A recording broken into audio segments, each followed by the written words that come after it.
saddened by the news of the resumption of hostilities in Ethiopia. Ethiopians, Tigrayans, Amaras, Oromos, Afars have already suffered too much. My strong appeal is for an immediate cessation of hostilities and for the resumption of peace talks between the government and the TPLF, with, at the same time, the full guarantee of humanitarian access to people in need and the reestablishment of public services. Thank you very much. Secretary General, I know you just got back from Ukraine. Can you talk about what you were feeling on board that ship of grain that was bound for Africa? And do you see any way forward after 6 months of this conflict, which has upended global markets and food prices? Do you have any words of hope for the international community? Well, one thing is true. We were able to create the conditions for an agreement that is now contributing in a decisive way to reduce food prices around the world. But of course, the most important is peace. Thank you.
我宣布，安全理事会第9115次会议现在开始。本次会议的临时议程是维护乌克兰和平与安全。议程通过。我收到了乌克兰常驻联合国代表的来信，他在信中要求根据安理会暂行议事规则第37条，邀请乌克兰总统泽连斯基先生阁下通过视频参加今天的会议。是否有安理会成员希望就这一问题发表意见？我请俄罗斯代表发言。Господин председатель, наша делегация возражает против виртуального участия президента Украины Владимира Зеленского в сегодняшнем заседании. Хотели бы подробно объяснить суть нашего возражения.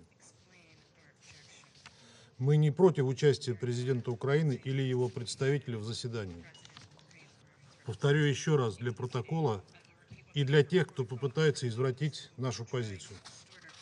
Мы не возражаем против участия президента Украины в заседании. Но только такое участие должно быть очным, то есть с его физическим присутствием в зале Совета Безопасности. Это не наша прихоть, а правила, которые регулируют работу Совета. Здесь нет политики, это исключительно вопрос процедуры. Кроме того, это еще и вопрос уважения к членам Совета и к Совету как органу. Действительно, когда мир столкнулся с пандемией коронавируса, мы коллективно решили, что продолжим работу в виртуальном режиме. Но все наши встречи через видеосвязь по нашему общему решению были неофициальными встречами. Затем, вернувшись в зал заседаний после острой фазы пандемии, мы решили, что Совет возобновляет нормальные условия работы. Значит, вернулись и временные правила процедуры.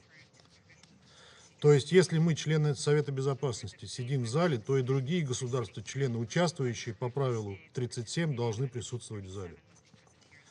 Господин Зеленский уже дважды выступал в Совете по видеосвязи. Мы каждый раз в письменном виде высказывали наше негативное отношение к этому. Но западные члены СБ тогда объясняли и заверяли нас письменно, включая председателей, которые приглашали президента Украины, что это исключение, которое не создает прецедента. Прецедент не создается после первого или второго раза. Однако третий раз это уже не исключение. Хотели бы напомнить тем членам Совета, которые председательствовали или будут председательствовать в Совете Безопасности, что и мы, и они уже сталкивались с такими случаями. Мы можем еще понять, что было сделано несколько исключений.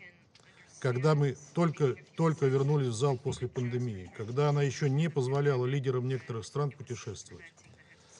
Однако в этом году наше председательство в феврале и другие председательства отказывали высокопоставленным представителям государств-членов выступать по правилу 37 по видеосвязи.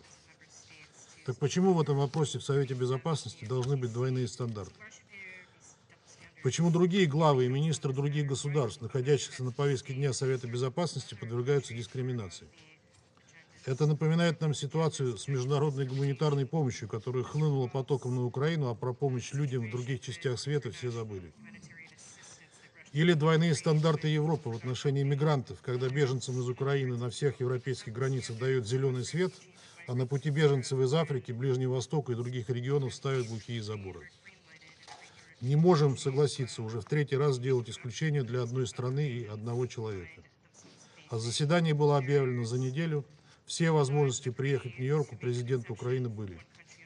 Мы постоянно наблюдаем Владимира Зеленского, встречающим иностранные делегации, перемещающимся по стране и даже позирующим для съемок модным журналам.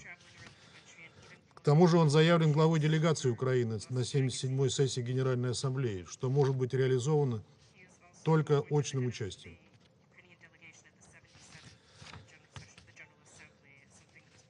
Из этого можно сделать вывод, что ограничений для перемещения президента не существует. Знаем и об активных международных поездках министра иностранных дел Украины Дмитрия Кулебы. Более того, мы видим сегодня в зале генерального секретаря ООН Антонио Гутерреша, который побывал на Украине, ездил там в разные города. Еще раз повторю, что мы ставим под сомнение не участие главы украинского государства в заседании, а именно правомерность его выступления по видеосвязи. Благодарю вас. Мы просим, господин председатель, поставить этот вопрос на процедурное голосование.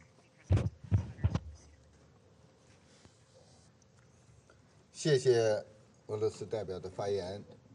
下面我想知道还有其他安理会成员发言吗？我请阿尔巴尼亚代表发言。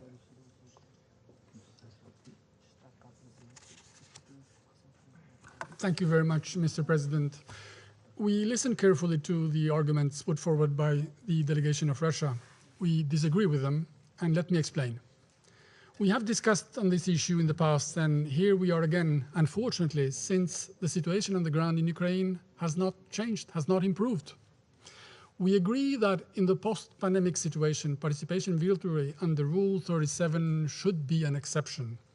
We are faced with such a situation since a democratically elected leader of a sovereign country, a member of the United Nations, cannot leave his country for reasons beyond his control. And we all know what the reasons are.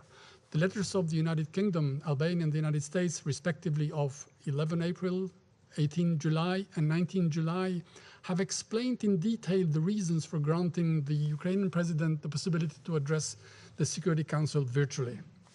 Allow me to reiterate that the justification for this exception remains unchanged from the previous times when the Council agreed that the President could address the Council via VTC. It was so in April, it was so in June, and it is sadly now. Ukraine is at war under foreign invasion. When a full military attack on a country, Ukraine, remains ongoing, with Independence Day, this day, with curfews imposed in various cities because of that threat, the Security Council cannot reasonably demand that the President travels to New York if he wants to participate in a session. It is therefore legitimate that we fully understand that in such circumstances, the situation in Ukraine requires President Zelensky to be there. This is a unique and exceptional situation at this moment in the world, and therefore for this Council as well. We therefore strongly support the participation of President Zelensky via VTC and invite other members to vote in favor. I thank you. 我感谢阿尔巴尼亚代表的发言。还有其他代表发言吗？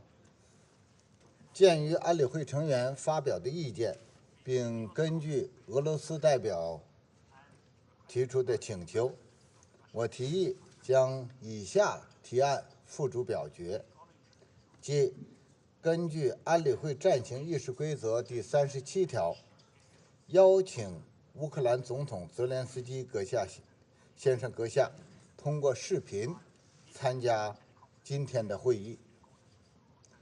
我现在将该提案付诸表决。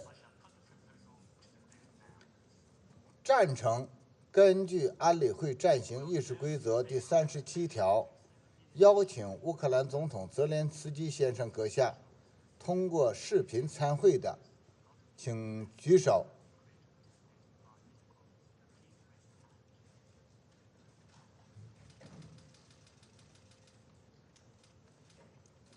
反对的，请举手。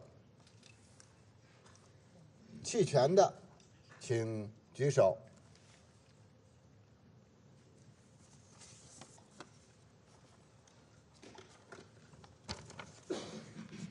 表决结果如下：13票赞成，1票反对，1票弃权。邀请乌克兰总统泽连斯基先生阁下视频参加今天会议的提案获得通过。我现在请俄罗斯代表发言。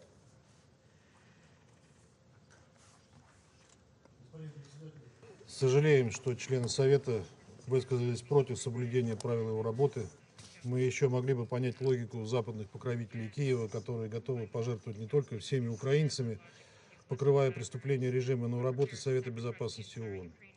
Однако мы крайне разочарованы тем, что и другие члены, которые, приходя в Совет, берут на себя обязательство соблюдать его правила и защищать их, сегодня способствовали размыванию его устоев и практики.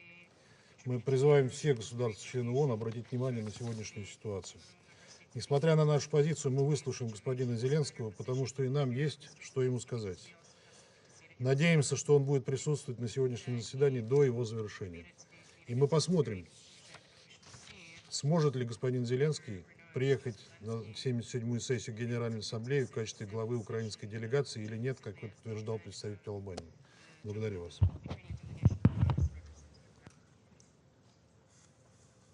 我感谢俄罗斯代表的发言。现在我邀请泽连斯基总统先生阁下视频出席今天的会议。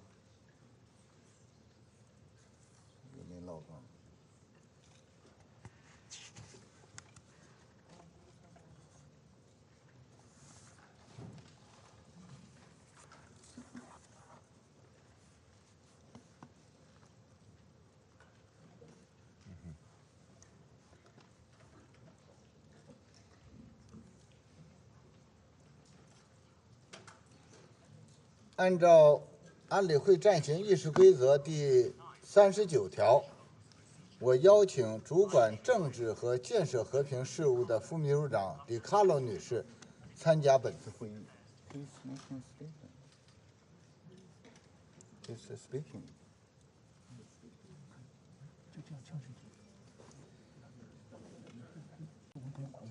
就这样决定。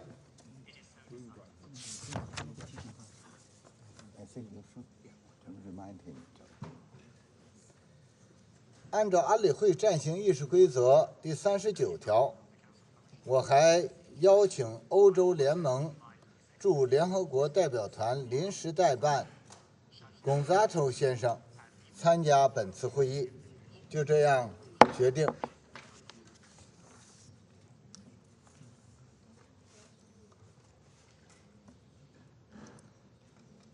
安全理事会现在开始审议议程项目2。我现在荣幸地请秘书长安东尼奥·古特雷斯先生阁下发言。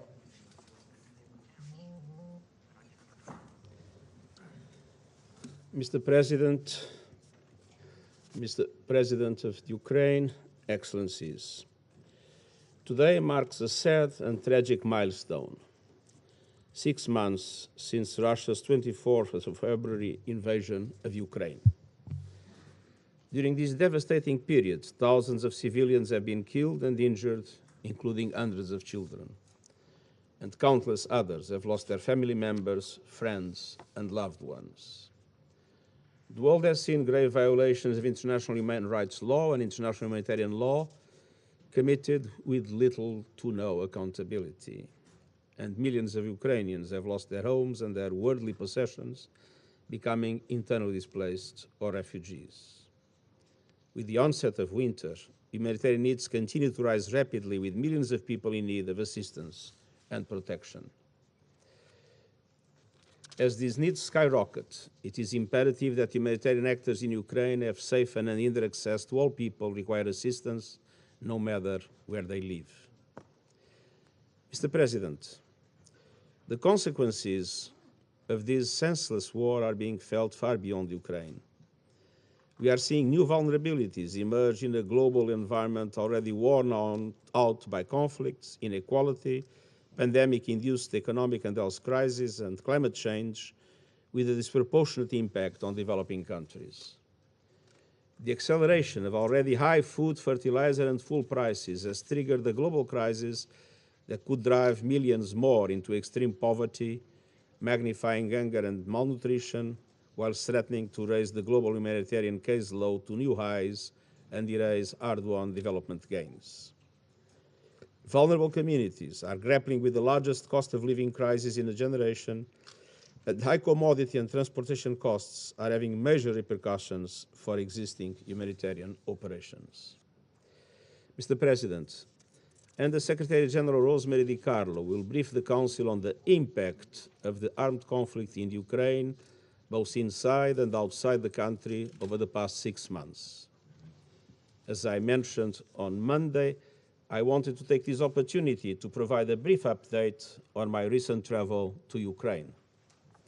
I would like to have been able to do the same yesterday, based on my experience in discussions about Zaporizhia, but unfortunately I was out of New York with a dislocation planned that was impossible to change at such a short notice.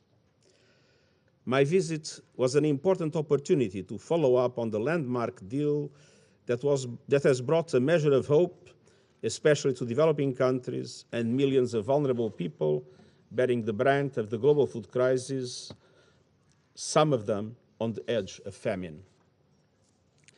I can report to the Council that the Black Sea Grain Initiative, signed in Istanbul in July, is progressing well, with dozens of ships sailing in and out of Ukrainian ports, loaded so far with over 720,000 metric tons of grains and other food products.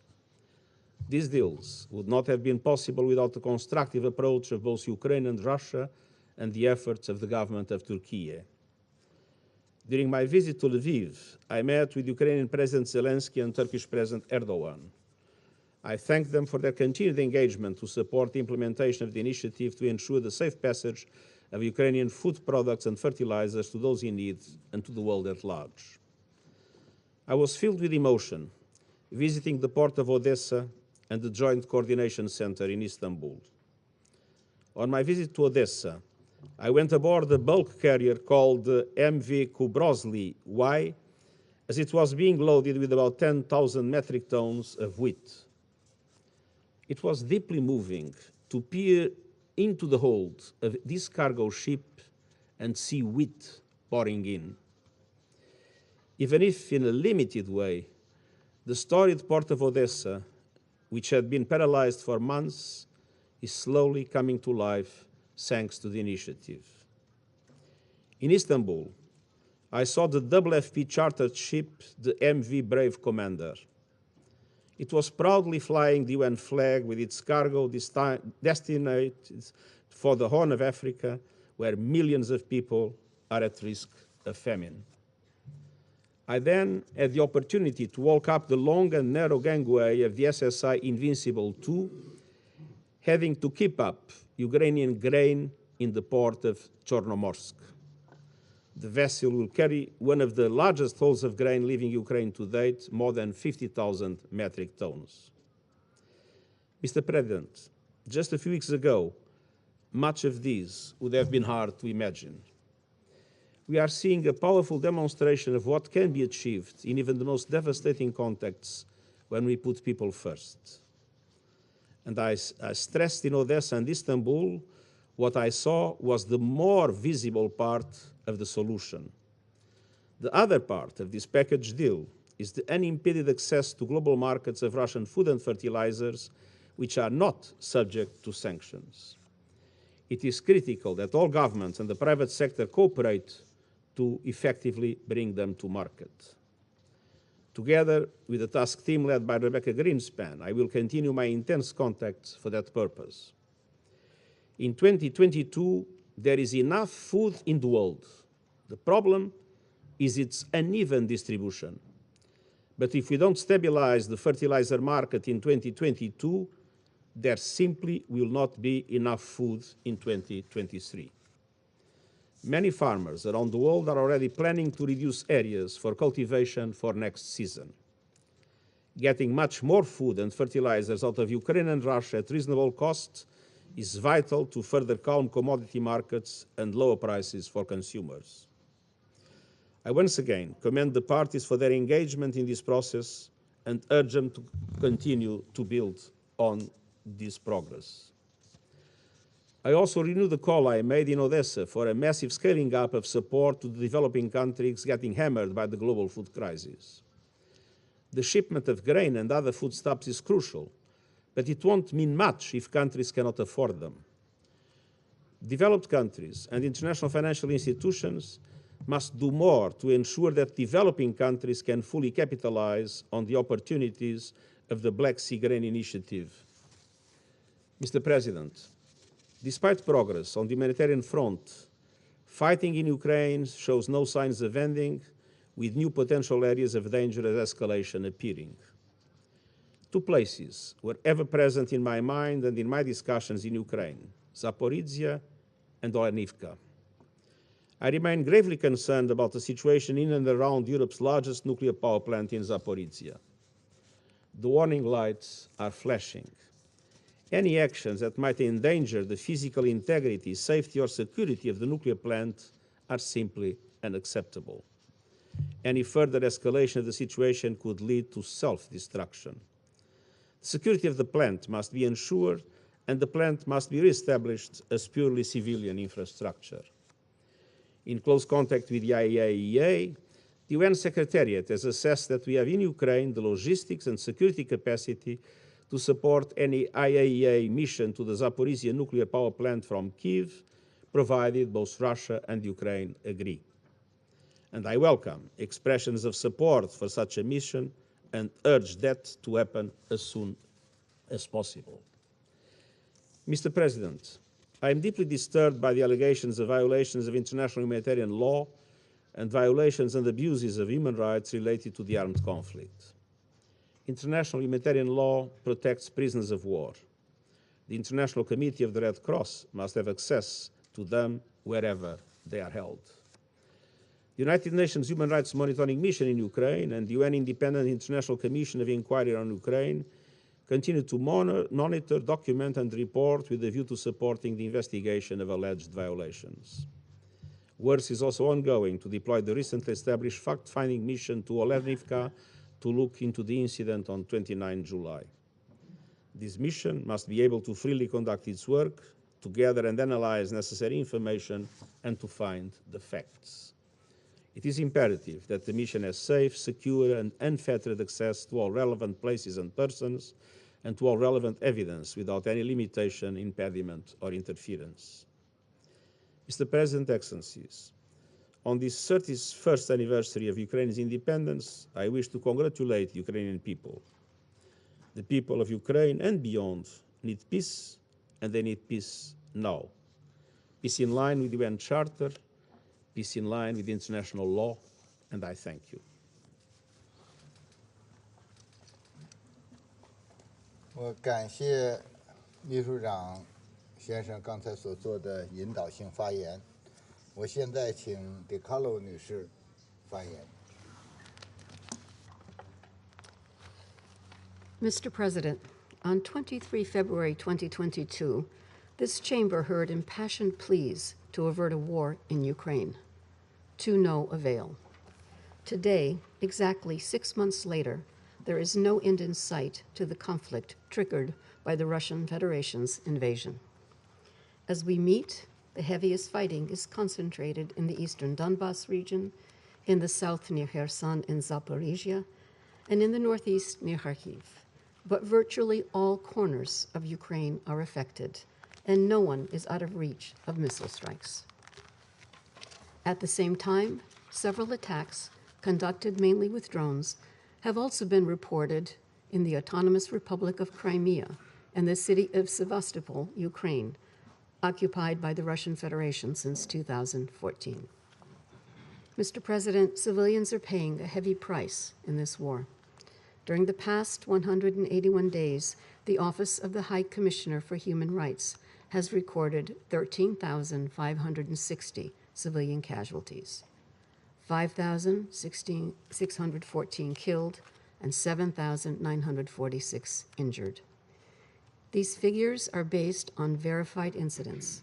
Actual numbers are considerably higher. The majority of civilian casualties were caused by explosive weapons with wide area effects. The use of these weapons in and around populated areas has predictable and devastating consequences. To date, OHCHR has documented damage, destruction, or use for military purposes of 249 medical facilities and 350 educational facilities. Actual figures may be higher.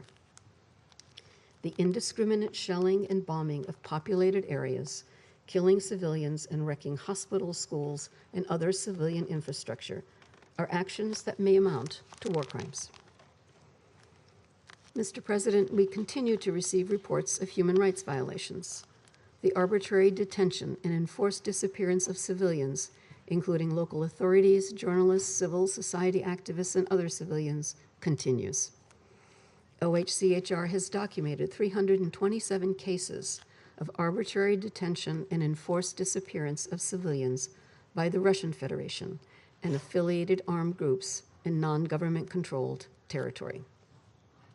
OHCHR has also recorded 39 arbitrary arrests in Ukrainian government-controlled territory and 28 other cases that may amount to enforced disappearance.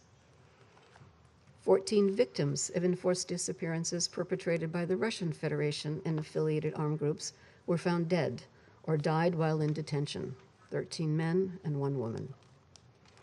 OHCHR has also corroborated allegations of hundreds of willful killings of civilians while parts of Kyiv, Chernihiv, and Sumy regions were under Russian control in February to March 2022.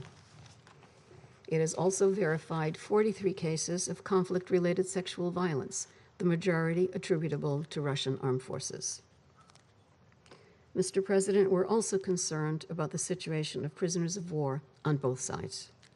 All prisoners of war are protected under international humanitarian law. There's a need for unimpeded and confidential access by the International Committee of the Red Cross to all places of detention, including to places of internment of Ukrainian prisoners of war and civilian detainees in the Russian Federation. We are concerned by reports that the Russian Federation and affiliated armed groups in Donetsk are planning to try Ukrainian prisoners of war in a so-called international tribunal in Mariupol. Any tribunal must respect the protections afforded to all prisoners of war by international law, including fair trial guarantees. The failure to uphold these standards could amount to a war crime. Mr. President, humanitarian needs continue to rise rapidly. At least 17.7 million people, or 40% of the Ukrainian population, need humanitarian assistance and protection, including 3.3 million children. Humanitarian access is of great concern. Roads are heavily contaminated with explosive ordnance, putting civilians at risk and stopping humanitarian convoys from reaching them. Over 6.6 million internally displaced persons have been recorded. Another 6.7 million people have left Ukraine to other countries in Europe, most of them women and children.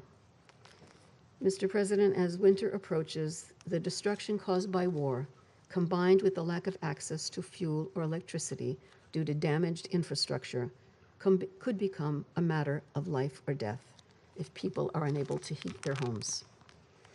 An estimated 1.7 million people are already in need of urgent assistance with heating, shelter repair, and other winterization preparation, as temperatures in parts of the country are expected to decline to minus 20 degrees Celsius. The UN's ongoing winterization efforts aim to complement and support the work led by the government of Ukraine. Our revised flash appeal requires $4.3 billion to support 17.7 million people in need of assistance through December 2022. Donors have generously provided $2.4 billion as of 19 August. The humanitarian response has scaled up to 500 humanitarian organization partners, reaching over 11.8 million people with at least one form of assistance. The war has severely impacted agriculture in Ukraine, leaving thousands of farmers without income, destroying grain storage facilities, and exacerbating food insecurity among vulnerable groups. According to the World Food Program, 20% of the people of Ukraine have insufficient food. Mr. President, as the Secretary General emphasized, the repercussions of the war in Ukraine are being felt worldwide. According to World Food Program estimates, 345 million people will be acutely food insecure or at high risk of food insecurity in 82 countries with a WFP operational presence. This represents an increase of 47 million acutely hungry people due to the ripple effects of the war in Ukraine. Last month, UNDP estimated that up to 71 million people may have already been pushed into poverty in the 3 months after the start of the war. Key affected areas include the Balkans, the Caspian Sea region, and sub-Saharan Africa, particularly the Sahel. The global financial situation remains volatile, with concerns about potential stagflation scenarios in the latter part of 2022 and 2023. Energy markets remain under stress, a serious concern as the winter season in the Northern Hemisphere approaches. While food prices have stabilized in recent weeks, this is not necessarily translated into lower inflation rates yet. Inflation continued to accelerate in July of this year. It is breaking multi-decade records in developed countries, and yet it is developing countries and LDCs that have been more drastically affected. The fiscal situation in many developing economies is a particular concern, particularly as their borrowing ability has been fragile following the need to respond to the COVID-19 pandemic with significant expenditures. Today, developing country debts and import bills are coming under further pressure.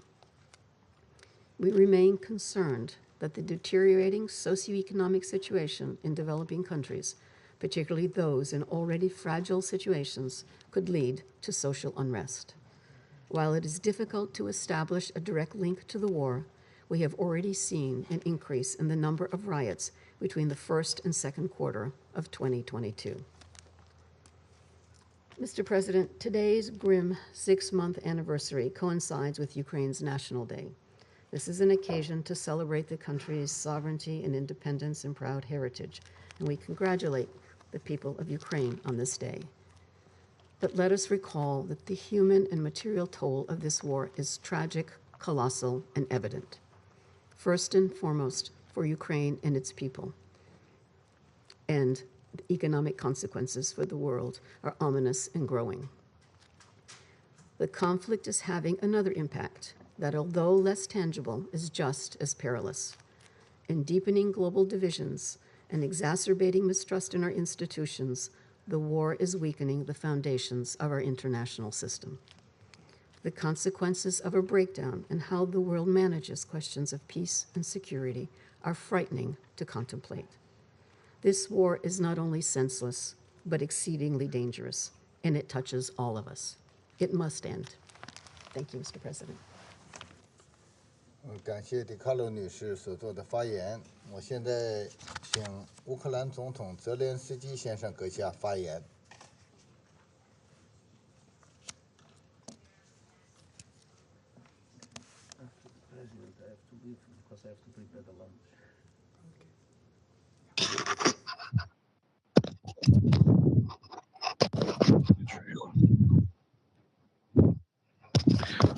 Thank you to everyone.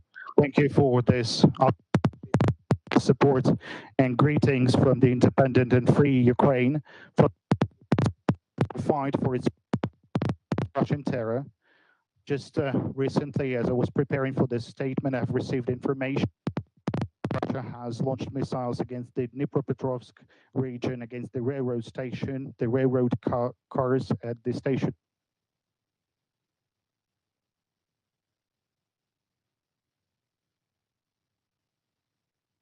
People and 50 people were injured. Unfortunately, the death toll could increase. This is our life every day. This is how Russia got prepared for this UN session. Ladies and gentlemen, Mr. President, Mr. General Secretary, UN, all those the UN Charter. Today, our country celebrates the day, the Independence Day. And now everyone of you can see how much in the world is dependent on our independence, and whether Ukraine is at peace, whether our people are safe, whether the integrity of our territory and the availability of our borders are guaranteed.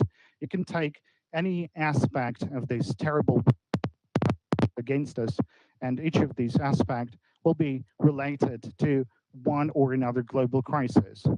Now, what is happening right now? Russia has put the world on the brink of a radiation catastrophe. It is a fact that the Russian military has turned the territory of the largest nuclear power plant in Europe, the Zaporizhzhia nuclear power plant, into a war zone. This is a fact.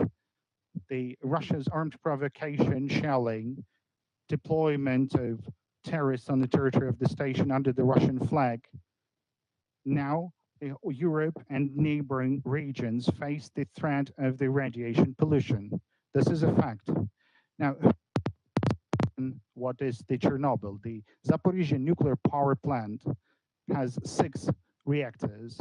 Only 1 reactor exploded in Chernobyl. The IAEA mission should take permanent control of the situation at the Zaporizhzhia nuclear plant as soon as possible, and Russia should unconditionally stop nuclear blackmail and completely withdraw from the station. Russia has on the hunger. It is a fact that Russian blockade of Ukrainian ports and Azov Sea increased the deficit in the already destabilized food market, and this is situation in different parts of our planet, let alone the drought in Europe, the largest over the last 500 years. Fortunately, we've managed to create. Russia was forced to accept the terms of international community, allowing to restore grain export from 3 Ukrainian ports.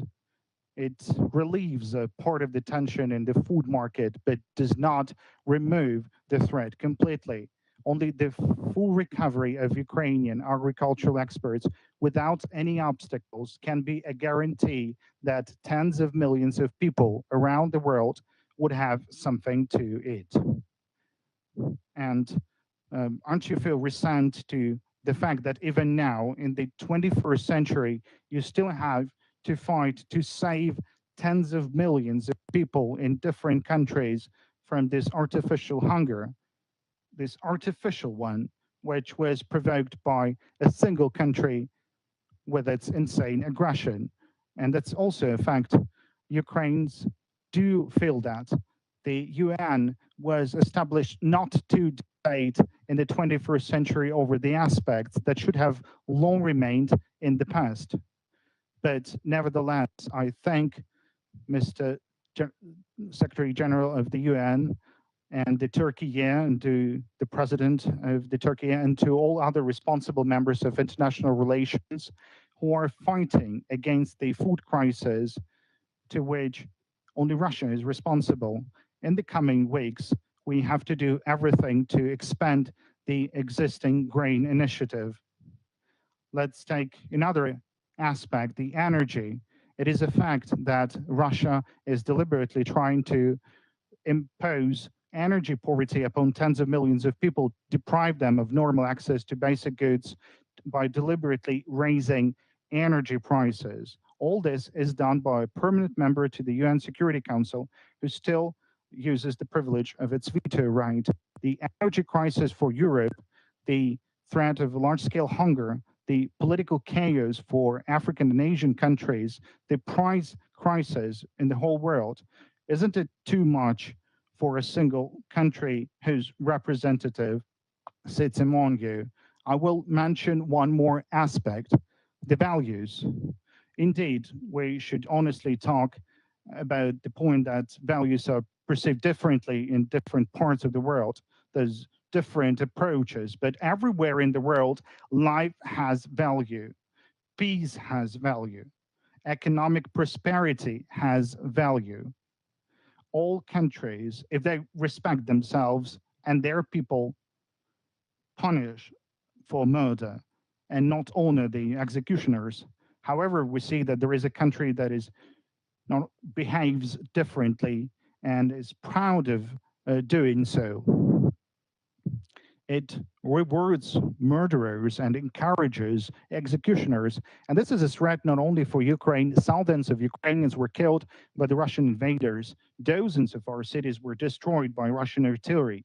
Russia does not comply with fundamental conventions on the prisoners of war. This is something that was also mentioned today. The deliberate killing by the Russian occupiers of our prisoners of war in Olenivka became one of the most terrible pages in the history of Europe. And there is an immediate need for a UN fact-finding mission in Olenivka, and the mandate of which should be extended to cover all Ukrainian POWs currently held by Russian forces. There is no such war crime that the Russian occupiers have not yet committed on the territory of Ukraine. But if Russia is not stopped now, and in Ukraine, if it is not stopped by the victory of Ukraine, then all these Russian murderers will inevitably end up in other countries, Europe, Asia, Africa, Latin America. There are traces of Russian war criminals everywhere, and we must all get united and act decisively as soon as possible, so there are no more traces of Russian missiles and no more cities burned by Russian artillery, so that there would be no threat of a radiation catastrophe ever again. Russia must release the captured territory of Ukraine so that there would be no food crisis. Russia would need to withdraw from our land, from our sea, so that no country in the world can ever again disregard the UN and conventions binding on all mankind. There's no Russia must be held accountable for the crime of aggression against Ukraine. The relevant resolution will be submitted for the consideration of the 77th session of the UN General Assembly. In order for a sense of justice to return to international relations, we must all confirm and force Russia to recognize that the inviolability of borders and peace are unconditional values for all nations. This is why the independence and integrity of our country are of fundamental importance for the international relations. Preserving our independence, guaranteeing returning normal economic ties with Ukraine will restore the true power to the UN Charter and save the world from the crises that we're all forced to face now. Mr. General Secretary Antonio Guterres has the ambitious intention of organizing the summit of the future next year. We support this initiative and reaffirm that in order to build the future, it's necessary to leave in the dustbin of history what has always prevented humanity from living in peace, namely the aggression and colonial ambitions. That is what Russia has came with to Ukraine. And I believe that we can surely build the future. That would be good and symbolic to have this summit in Ukraine. It is on the territory of Ukraine that the world's future is decided, whether we will have a future at all. This is being decided also at the Zaporizhzhia nuclear power plant and in our seaports and in Donbas and in the Crimea. Our independence is your security, the security of the entire. For this opportunity, for the understanding of my situation, for the situation of our country. Thank you for the attention, and I thank the Chinese presidency to participate in this session in the online format. Glory to you. 我感谢泽连斯基先生阁下的发言。下面请安理会成员发言，我请美国代表发言。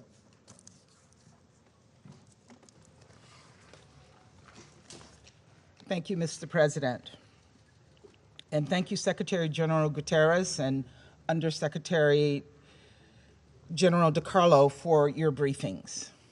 I would also like to congratulate Ukrainians on their Independence Day and thank President Zelensky for participating in this meeting today. President Zelensky, the United States stands with you and the people of Ukraine today and every day. And every Russian bomb that falls only strengthens our resolve to support your sovereignty and your independence.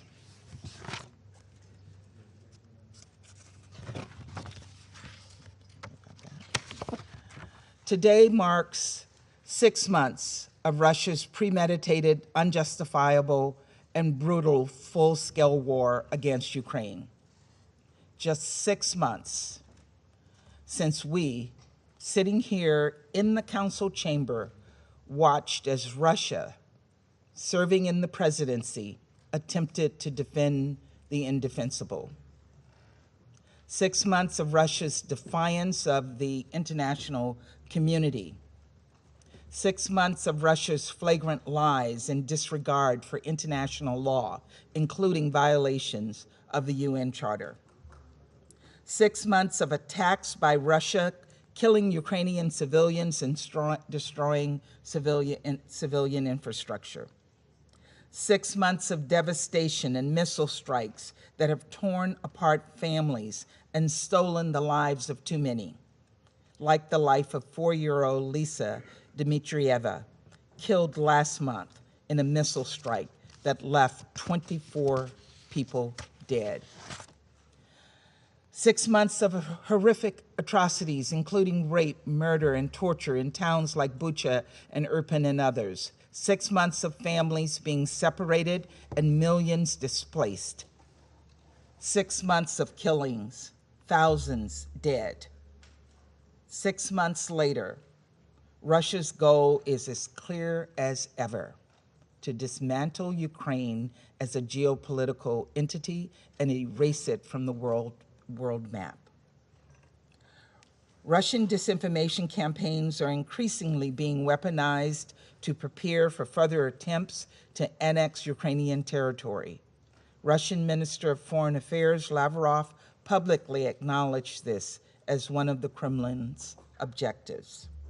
Specifically, Russia is laying groundwork to attempt to annex the regions of Kherson and Zaporizhia and all of the Donetsk and Luhansk oblasts. Let's be clear. The international community will never recognize Russia's attempt to change Ukraine's borders by force. And when the world's leaders come to New York next month to reaffirm their commitments to the UN Charter, they are also reaffirming their support for that basic principle. So no matter how many more sham referendums, illegitimate authorities Moscow tries to install, we will continue to defend the UN Charter and uphold Ukraine's sovereignty, territorial integrity, and independence. And as we discussed yesterday, Russia is responsible for creating another grave risk to another core commitment by the international community to nuclear safety. Ukraine had an impeccable record of nuclear energy safety and security at the Zaporizhzhia nuclear power plant. But Russia recklessly attacked and seized control of this plant by force, risking nuclear disaster. In a similar vein, we are particularly concerned by Russia's so-called filtration operations, which involve the systematic forced deportations of Ukrainian civilians to remote areas of Russia. These camps are abducting and separating children from their parents. Russian forces are forcibly confiscating and replacing passports, dictating curriculums in schools, and replacing Ukrainian street names and other public signs with Russian language alternatives.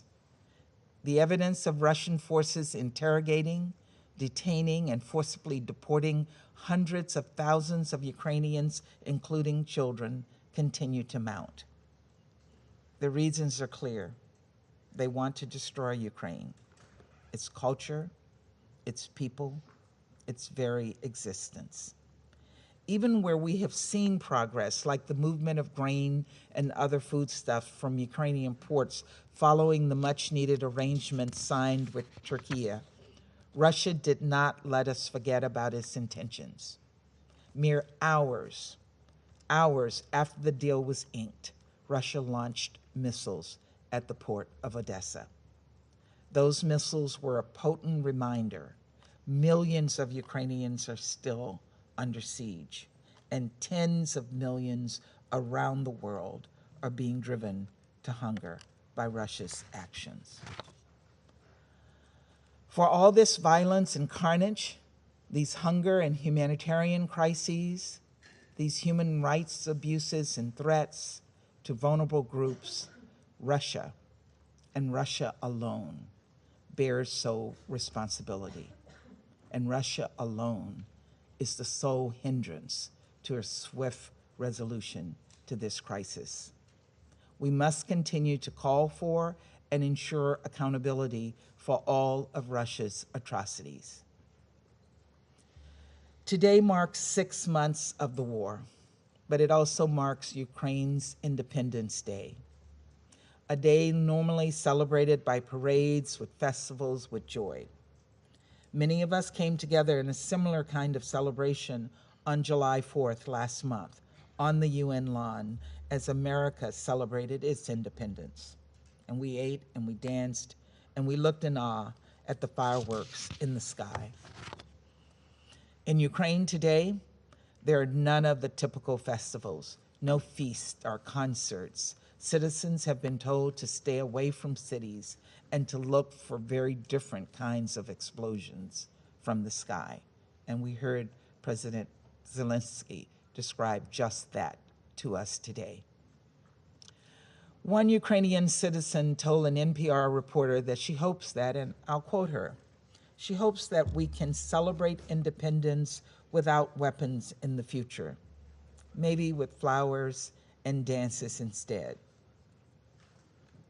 Let us do everything we can to bring the flowers and the dances back to Kyiv, back to Ukrainians. And let us pray by this time next year, her dream has come true. Thank you, Mr. President. 谢谢美国代表的发言，下面请阿尔巴尼亚代表发言。Thank you, Mr. President, and let me also thank the ESG and USG DiCarlo for their update information. 31 years ago today, Ukraine declared its independence from the decaying Soviet Union.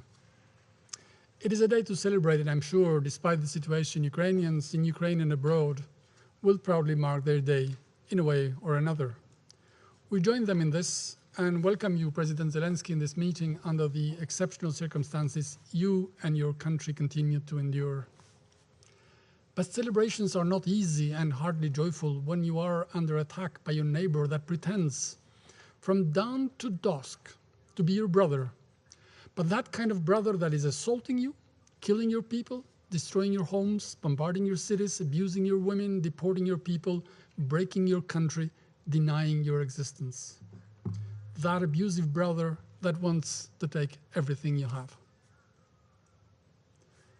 Mr. President, today marks also exactly 6 months from the start of the invasion, the day when the UN Charter was thrown in the Kremlin shredder, when the term respect for international law lost any meaning in Moscow. It marks 27 weeks from the adoption of the United Nations General Assembly resolution when the whole world but 4 asked Russia to stop the war and respect the sovereignty of Ukraine. It marks 25 weeks from a legally binding order of the International Court of Justice, the highest international court addressed to Russia to immediately stop military activities. All these calls and documents continue to be ignored. Russia persists in its course with a clear intention to dismantle Ukraine and subjugate its people, despite unquestionable evidence and hard proof that its actions have and continue to produce serious global destabilizing effects on security, energy, food, including the risk of a nuclear catastrophe, and are increasingly decoupling Russia from the rest of the European continent. We commend Turkey and the Secretary General for their tireless and successful efforts in making sure that grain and other food products are exported from Ukraine and go on the tables of the needy throughout the world. Colleagues, the war is having a terrible negative impact on everything in Ukraine and beyond, but hardly anything compares with the devastating impact on civilians in general and their children in particular, the future generation. Some 1,000 children, maybe more, will not be there to see the liberated Ukraine. They have been killed, 5 every day. 5.2 million are in need of humanitarian assistance. 3.6 million have been affected by the closure of schools or by the impact of attack on schools, which will continue to delay children's return to in-person learning. Many more millions are left with invisible wounds that must be addressed without delay to prioritize children's mental health and psychological needs and help them build resilience. If there were one single reason to put an immediate end to this war, it is this: to save children, the future generations, from the scourge of war, as it is written in our Constitution. Mr. President, a few weeks ago, a deadly explosion killed 53 Ukrainian prisoners of war held in Ukraine territory under the Russian control. This tragic event is still not independently elucidated, and as for everything of that nature, we are told that Ukraine did it. Prisoners of war should have been protected by law, as well as by the guarantees given to the UN and the International Committee for Red Cross, that the Azov detainees would be properly treated. Unfortunately, 53 of them were killed. We welcome the appointment of the investigation team by the Secretary General. We strongly ask the UN to do everything to make sure that the investigation is done impartially and on the UN terms. Those responsible for such despicable crimes must be held accountable. Mr. President, with the regular army stretched thin after 6 months of a disastrous and bloody invasion of Ukraine, there is increasing evidence that the Kremlin is making dreadful choices and recruiting Russia's prisoners to fight. Credible reports and meticulous investigations point into that direction. This is very worrying in a situation that is already alarming, since when we have seen what regular soldiers were able to execute in Bucha, we have shivers thinking about what may happen when you give weapons to murderers and criminals who should be behind bars in Russia and not in Ukraine in military uniform. These new fighters, if that proves true, will fill in for those who have come to senses, discovered the truth and abandoned the war, not to continue to be partners in crime, like Pavel Filatiev. He was sent to Kherson. He is free to speak his mind now and tell his story. And what is he saying? Let me quote. "We understood that we were dragged into a serious conflict where we are simply destroying towns and not actually liberating anyone. We do not see any reason that our government is trying to explain to us. All of it is a lie. We are just destroying peaceful lives." End of quote. His account is much longer, 141 pages, out there in the open for everyone to read, the immense despair of someone sent to commit crimes next door. Mr. President, we have warned before and wish to reiterate, particularly on this day, any territory annexation, any development incompatible with the Ukraine constitution imposed by Russia, such as sham elections or referendums à la Russe, will not be accepted, will not be recognized. Pro-Russian officials in the territories under Russian control speak openly of joining Russia by implementing the Crimea template. This will be null and void, a dead end.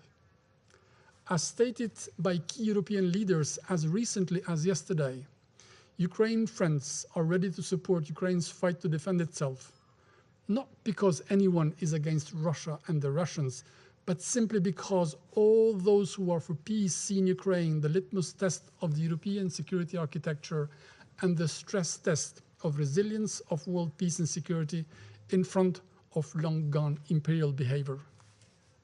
Colleagues, on this day we reaffirm once more our full and unwavering solidarity with the people of Ukraine. We pay tribute to all those who are fighting to defend their land and their lives, and to all those sacrificed for the independence and freedom of Ukraine. We reiterate our support for the sovereignty and territorial integrity of Ukraine within its internationally recognized borders, and we call on Russia to stop the war, withdraw its troops, and change course, so that next year at this time there is a real happy parade in Kiev, not the one with the burnt out or abandoned husks of Russian military equipment, the epitome of this senseless war. And I thank you. 感谢阿尔巴尼亚代表的发言，下面请法国代表发言。 Je vous remercie, Monsieur le Président. Je remercie le secrétaire général et Madame Di Carlo pour leur présentation et je souhaiterais saluer l'intervention du président Zelensky ce matin. Monsieur le Président, depuis 6 mois précisément, les Ukrainiens résistent avec un courage extraordinaire à la guerre d'agression lancée par la Russie, avec son lot terrible de souffrances et d'exactions de masse. Les Ukrainiens, faut-il le rappeler, se battent pour la souveraineté et l'intégrité territoriale de leur pays. Quel meilleur moment pour leur rendre hommage qu'aujourd'hui, jour de leur fête nationale qui a marqué en 1991 l'indépendance de l'Ukraine. À travers sa lutte, l'Ukraine défend aussi les buts et les principes de la Charte des Nations Unies. Et c'est pourquoi la France continuera de se tenir à ses côtés. Avec nos partenaires européens, nous continuerons à la soutenir aussi longtemps qu'il le faudra face à l'agression russe. En ce jour de célébration de l'indépendance ukrainienne, je redis aussi clairement que la France ne reconnaîtra jamais l'annexion des territoires occupés par la Fédération de Russie. La France ne reconnaîtra pas la légitimité de référendums d'indépendance qui seraient organisés par la Russie dans ces territoires pour tenter de légitimer son agression, pour maquiller ces violations flagrantes du droit international, pas plus qu'elle n'a reconnu ou qu'elle ne reconnaîtra l'annexion de la Crimée. Monsieur le Président, avec cette guerre, la Russie contribue à déstabiliser encore davantage un monde sur lequel pèsent déjà de graves menaces. Nous nous félicitons que le centre de coordination conjoint à Istanbul soit désormais opérationnel, que 33 navires aient pu quitter les ports ukrainiens depuis la signature des accords d'Istanbul. Mais ne nous leurrons pas, les effets négatifs de la guerre conduite par la Russie se poursuivent, perdurent et se multiplient. Les chaînes d'approvisionnement sont toujours perturbées, les coûts de transport demeurent très élevés, le marché de l'énergie est bouleversé, et tant que durera l'agression russe, ces effets continueront à se propager. La présence de troupes russes sur le site de la centrale nucléaire de Zaporijjia fait également peser le risque d'un accident nucléaire aux effets potentiellement dévastateurs. Nous rappelons notre appel au retrait des forces russes. Tout incident serait de la responsabilité première de la Russie. Il est crucial que l'AIEA puisse conduire une mission d'experts sur le terrain dans les plus brefs délais. Monsieur le Président, les informations qui nous parviennent concernant des exécutions extrajudiciaires, des actes de torture à l'encontre des prisonniers ukrainiens, en particulier dans le village de Lenivka, mais pas seulement, sont extrêmement choquants. La Russie doit respecter le droit international humanitaire. Il s'applique à tous les conflits armés internationaux, nous le rappelons, qu'elles reconnaissent ou non être en guerre, ainsi que le droit international des droits de l'homme. La France, aux côtés de ses partenaires, s'est mobilisée dès les premiers jours de l'agression russe pour que les auteurs des crimes commis en Ukraine soient identifiés, soient poursuivis et que leurs crimes soient documentés. Nous soutenons activement le travail de la Cour pénale internationale qui enquête sur des faits susceptibles de constituer des crimes de guerre, de génocide ou de crimes contre l'humanité. Nous soutenons également les enquêtes des juridictions ukrainiennes. Et nous resterons aussi attentifs aux éléments que publiera prochainement la commission d'enquête internationale et indépendante qui a été créée par le Conseil des droits de l'homme avec le soutien de la France. Enfin, nous appelons une nouvelle fois la Russie à faire le choix de la diplomatie pour rebâtir la paix avec l'Ukraine dans le respect de sa souveraineté, dans le respect de son intégrité territoriale et dans ses frontières internationalement reconnues. Ce au moment et dans les conditions que décideront les Ukrainiens qui sont la partie agressée. La France continuera à s'engager à cette fin. Je vous remercie. 我感谢法国代表的发言，下面请爱尔兰代表发言。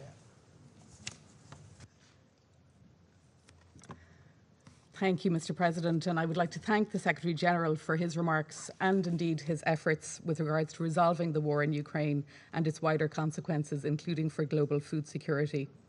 I also thank USG DiCarlo for her briefing, and I want to welcome President Zelensky's address to the Council and reiterate Ireland's unwavering friendship and support to the people of Ukraine on the occasion of their Independence Day. Mr. President, it is 8.5 years since Russia first violated the sovereignty and territorial integrity of Ukraine. It is 6 months to the day since Russia launched its further illegal, unprovoked invasion of Ukraine, violating and attacking the core principles of this United Nations. Yet let us be clear, the internationally recognised borders of Ukraine have not changed in the last 6 months, nor in the last 8.5 years. The decision by Russia to invade Ukraine has not changed those borders. They did not change in 2014, and they have not changed in 2022. Neither will unilateral steps by Russia to integrate parts of Ukraine be recognised for anything other than flagrant violations of the principles of sovereign independence and non-intervention, and a bold attempt to entrench a supposed sphere of influence. We also condemn the dangerous, escalatory and unacceptable nuclear rhetoric by Russia during this conflict. Mr. President, for 183 days, Ireland has called for an end to the unjustified and unjustifiable war being waged against Ukraine. As each day passes, reports of violations of human rights and international humanitarian law by Russia grow. Civilians in Ukraine continue to pay the highest price. For 6 months, they have been living under terror, not knowing when and where the next bomb will strike. We therefore once again call on Russia to comply with its obligations under international law. Parties to the conflict must comply with international humanitarian law. They have an obligation to distinguish between civilians and combatants and not to attack civilian objects. There is a prohibition against indiscriminate and disproportionate attacks, and an obligation to take all feasible precautions in attack. And compliance is not optional. Mr. President, as I said yesterday at our meeting, Ireland remains extremely concerned by the situation at the Zaporizhzhia nuclear power plant and the serious risk of a radiological accident or incident arising from military activity at the site with devastating consequences. We call on Russia to end its illegal occupation of the site, withdraw its troops and munitions, and ensure that the Ukrainian authorities can uphold their responsibilities for safety and security at the site. We welcome reports that a visit by the IAEA could go ahead soon and support the Secretary-General's call for the plant to remain connected to the Ukrainian power grid. Mr. President, once again, we call on Russia to end its brutal war and withdraw its troops from the entire internationally recognised territory of Ukraine and to respect the sovereignty and territorial integrity of its neighbours. Russia can end its aggression if it chooses. But even while it chooses to execute its illegal war, it still has obligations under international law, and it must comply with those obligations. We note this morning the comments from the Secretary-General and the UN Secretary and the Under-Secretary-General on humanitarian need, particularly in the face of the onset of winter. Russia's aggression continues to cause mounting hardship and suffering for the people of Ukraine, who have shown remarkable resilience and resolve. Today, Ireland stands in full solidarity with them. Thank you. 我感谢爱尔兰代表的发言。下面请挪威代表发言。Thank you, Mr. President. Russia's war in Ukraine is affecting us all. It is an attack on democratic values and on freedom. It's causing a global food crisis, and it's a blatant violation of international law and the very principles of the UN Charter. To President Zelensky, thank you for your strong testimony this morning and for the heroic fight you and the Ukrainian people are engaged in for your country and for peace and freedom of us all. Today we mark the Ukrainian Declaration of Independence in 1991, and here we are 31 years later because the Soviet successor state Russia has invaded Ukraine. It's truly tragic. So we reiterate our unwavering support for Ukraine's sovereignty and territorial integrity within its internationally recognized borders. USG DiCarlo, thank you for your thorough and thoughtful briefing. And Secretary General, thank you for your briefing, including on your important recent visit to Ukraine.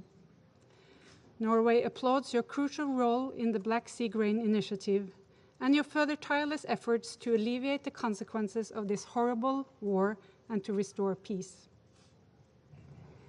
President, Norway condemns the Russian military aggression in the strongest terms possible. Russia's warfare in urban and populated areas and the use of heavy explosive weapons is destroying homes, schools, and hospitals. And the ongoing attacks on civilians and civilian infrastructure, including nuclear power plants, is having a devastating and unacceptable impact. Thousands of civilians have already been killed. Millions have fled their homes. Others are trapped in war zones. We stand with the people all over Ukraine who continue to live in daily fear of the next attack. And we reiterate our demand that civilians must be protected and international humanitarian law and international human rights law fully respected and implemented. Humanitarian actors must be ensured access. Russia must stop the war and fully, immediately, and unconditionally withdraw its forces and military equipment from Ukraine.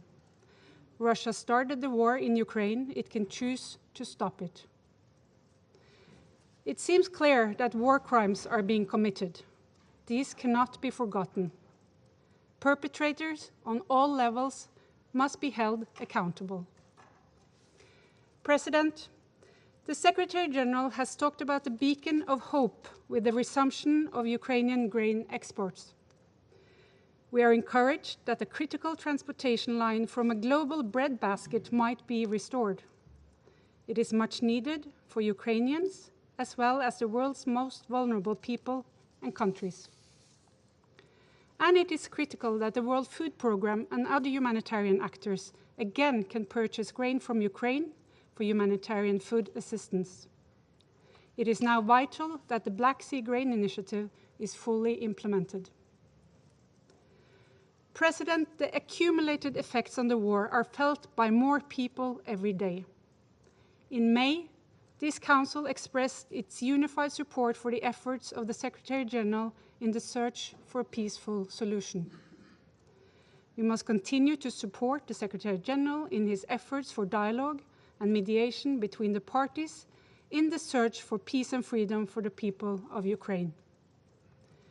And we stress the joint responsibility of the members of this Council to make every effort to ensure peace. Again, to the Ukrainian people, our thoughts are with you on your National Day and every other day. We reiterate our solidarity with you. I thank you. 我感谢挪威代表的发言，下面请英国代表发言。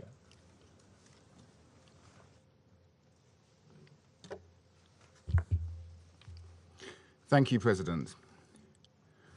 On behalf of the United Kingdom, I thank the Secretary-General and Under-Secretary-General DiCarlo for their briefings. We warmly welcome President Zelensky's participation in today's meeting.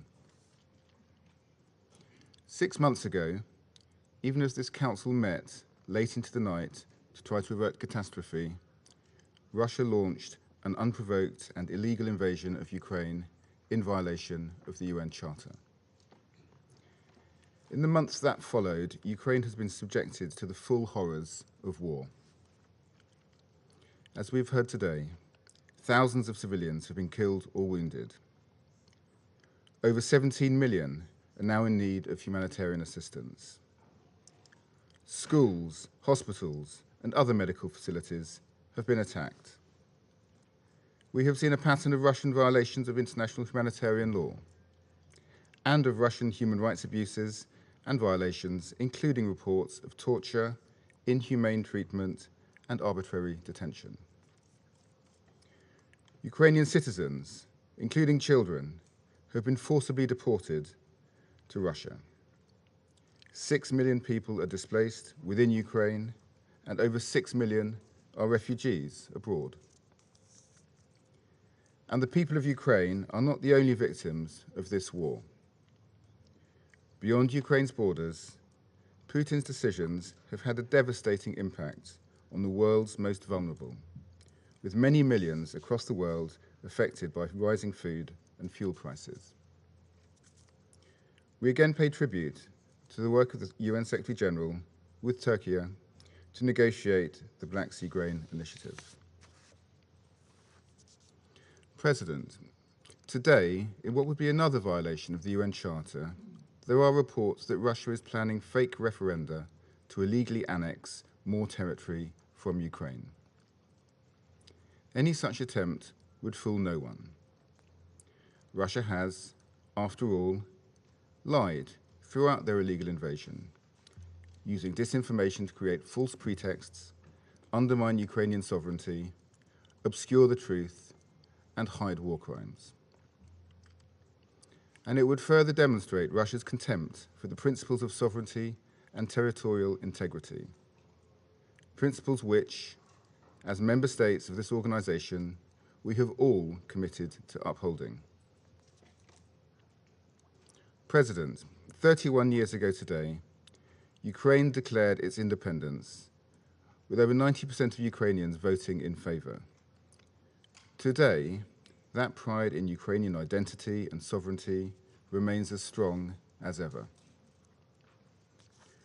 We have all seen the courage and ingenuity of the Ukrainian people as they have fought to defend their nation against Russia's attack on their national sovereignty and right to self-determination. Ukraine's fight is a fight for the principles of the UN Charter. All of us in this chamber have a responsibility to recognize that. It is a fight that has inspired the world with its courage and defiance against brutality. So today, on Ukrainian Independence Day, we stand together with the nation of Ukraine and its heroic people who continue to resist Russia's attempts to rewrite international borders by force. We once again call for Russia to withdraw its forces from Ukraine immediately, and we call for full accountability for Russia's crimes. Thank you. 我感谢英国代表的发言。下面请巴西代表发言。Thank you, Mr. President. I acknowledge the participation in the session of His Excellency President Zelensky, to whom I extend congratulations on the occasion of Ukraine's National Day. I thank the Secretary General and USG Rosemary DiCarlo for their remarks. 6 months after the opening of hostilities, there seems to be no solution in sight for the conflict in Ukraine. The situation is now compounded by the risk of nuclear disaster. It is essential that the parties refrain from attacks that could threaten the safety of nuclear facilities, as has been happening in the vicinity of the Zaporizhzhia plant. Brazil reiterates the call for the two sides to facilitate the access of an IAEA mission so that the conditions of the plant can be properly evaluated. It is deeply saddening to note how little progress has been made towards a political solution. The most notable result was the initiative on grain exports from Ukrainian ports and on facilitating Russian grain and fertilizer exports, announced in July, for which we are grateful to the efforts of the Secretary General and the support of the government of Turkey. When the parties engaged in negotiations, an important result was achieved, which partly alleviates the effects of the conflict on food prices around the world, and particularly in developing countries. Mr. President, reality and history show that closing the door to dialogue is not the right approach to resolving any conflict, and this applies to Ukraine. Actions that prolong the hostilities will only result in greater human suffering and will not resolve the underlying causes. Brazil welcomes the Secretary General's efforts to ensure the implementation of the Istanbul agreements and takes note of his visit to the region last week. It is essential that the international community seek to preserve this important achievement, which indicates a possible path towards broader negotiations. We urge the parties to keep open the channels of dialogue that made possible the Istanbul package, as they offer the best prospects for peace. Finally, we recall the obligation of both sides under international humanitarian law to protect the civilian population and prevent human rights abuses. Attacks against residential areas and facilities such as schools, churches, and hospitals are unacceptable and fuel a logic of retaliation that must be avoided by all means. It is in everyone's interest that the two countries can live peacefully, side by side in the future, and cooperate to achieve the development goals. I thank you, Mr. President. 我感谢巴西代表的发言，下面请加蓬代表发言。Je vous remercie, Monsieur le Président.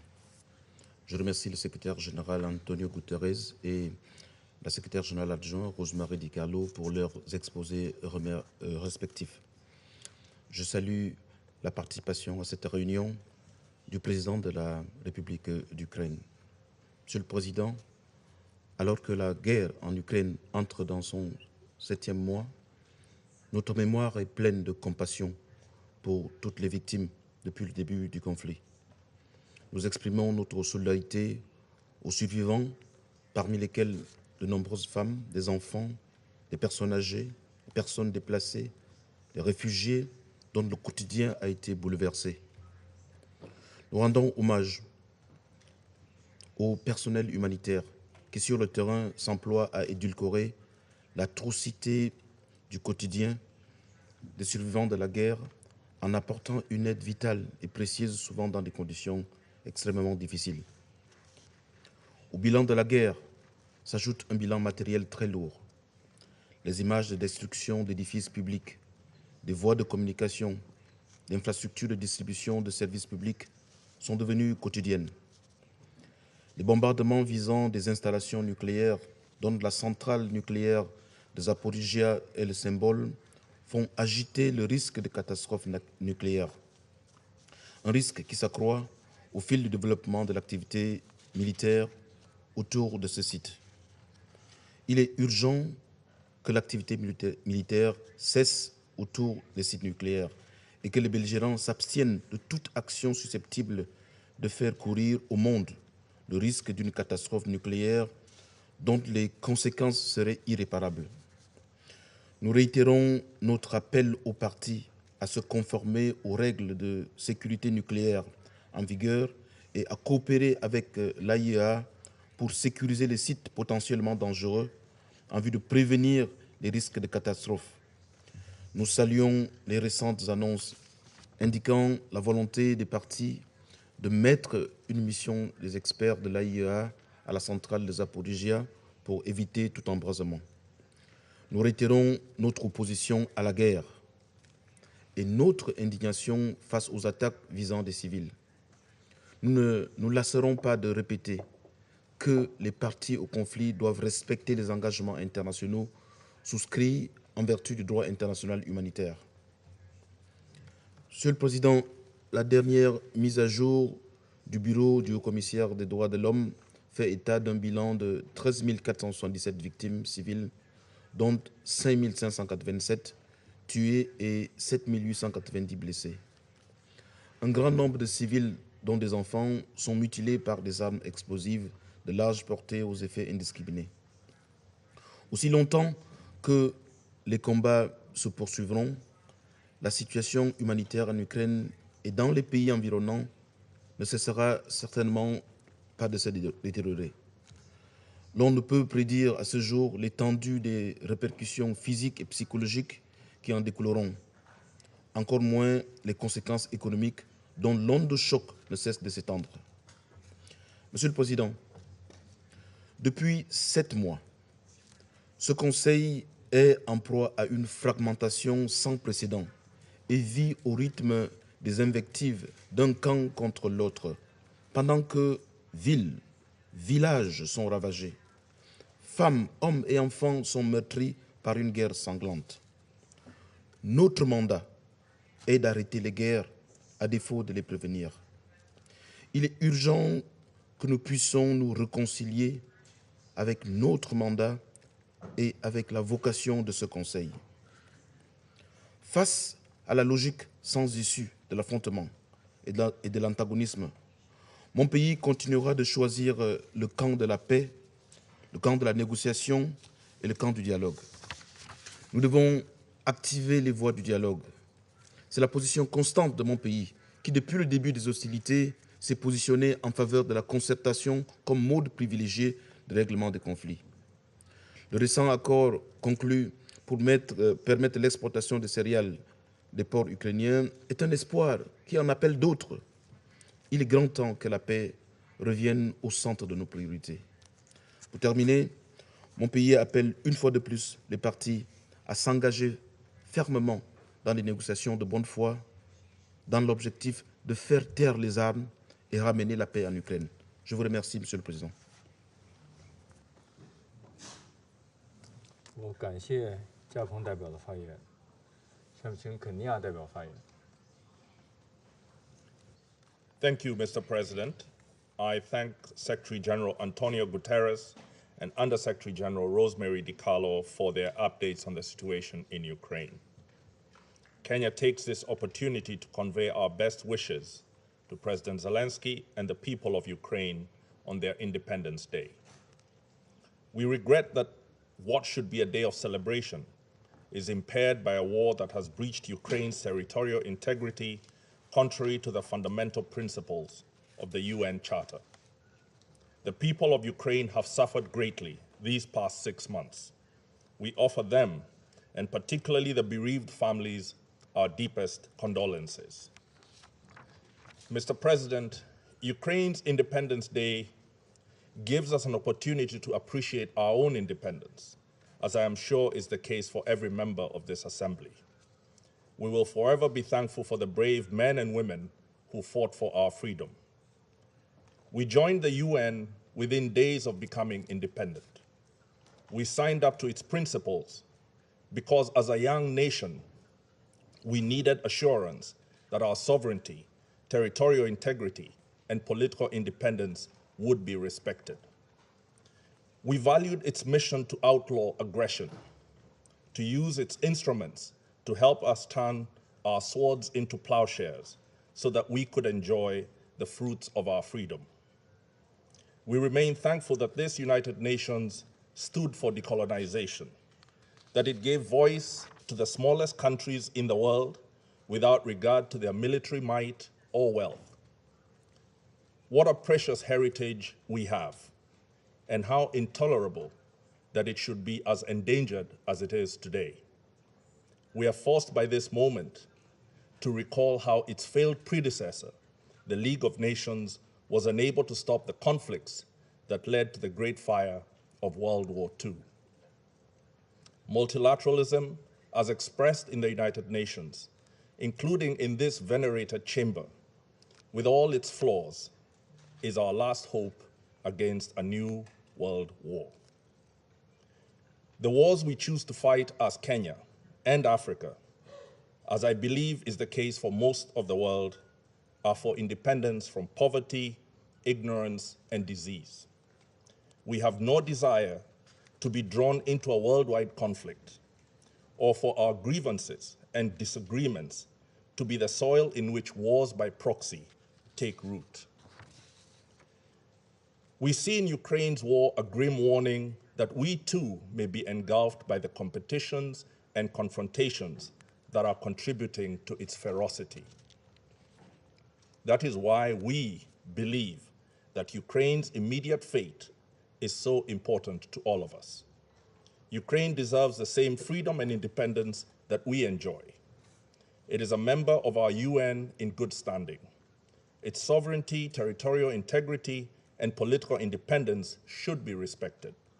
Its people do not deserve to have their lives and livelihoods destroyed. Unless the Ukraine war is stopped through dialogue and negotiation, it could be the first of a series of conflicts that future historians will name the Third World War. Such a disaster would be different from the last wars and all the wars before them. The dangers of direct conflict between nuclear-armed powers means that most of their confrontations would be undertaken by proxy. Africa and the rest of the world would be thrown into a mirror of the Cold War that shattered our democracies, overthrew and killed our leaders, and robbed us of decades of economic progress. Stopping this war in a manner that adheres to the principles of the UN Charter is what will keep other old grievances from boiling over. Mr. President, not all is lost. Even in such dark times, we must remember that in the past, serious threats to international peace and security have been successfully resolved. There is yet a chance to build on the slim but important success represented by the agreement between the parties for the secure export of Ukraine's food products through the Black Sea, as well as food and fertilizer exports from Russia. We commend the Secretary General and the government of Turkey for their crucial facilitation. The willingness of the parties to negotiate and the alertness, subtle skill, and moral persuasion of the facilitators demonstrate that diplomacy is still able to deliver if given a chance. We cannot leave our fate to the most powerful. Some of them may be bent on domination, but we cannot allow it to be at the expense of our common peace. They may project certainty and great power, but none can know or control the future. It is time for intuitive, bold leadership from any and every country that has influence or leverage to push them to dialogue rather than confrontation.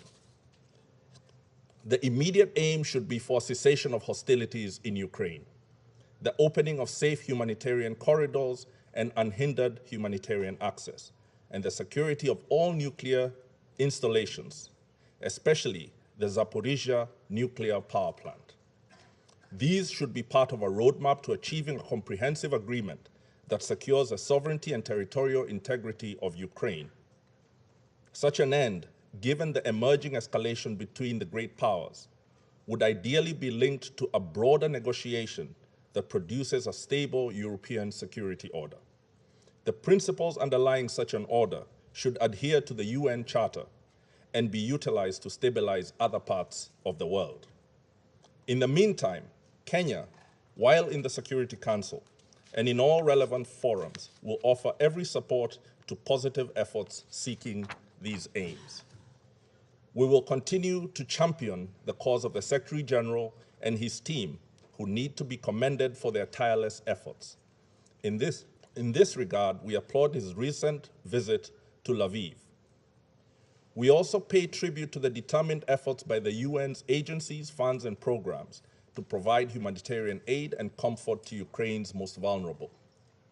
Their impact is evidence of a depth of competence that we hope is resourced and deployed with equal ambition in other conflict areas.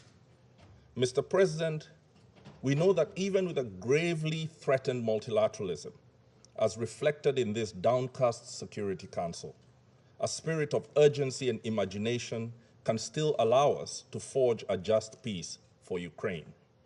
I wish for all Ukrainians their continued independence, as I reaffirm Kenya's respect for Ukraine's sovereignty and territorial integrity. I thank you for your attention. 感谢肯尼亚代表的发言，现在请阿联酋代表发言。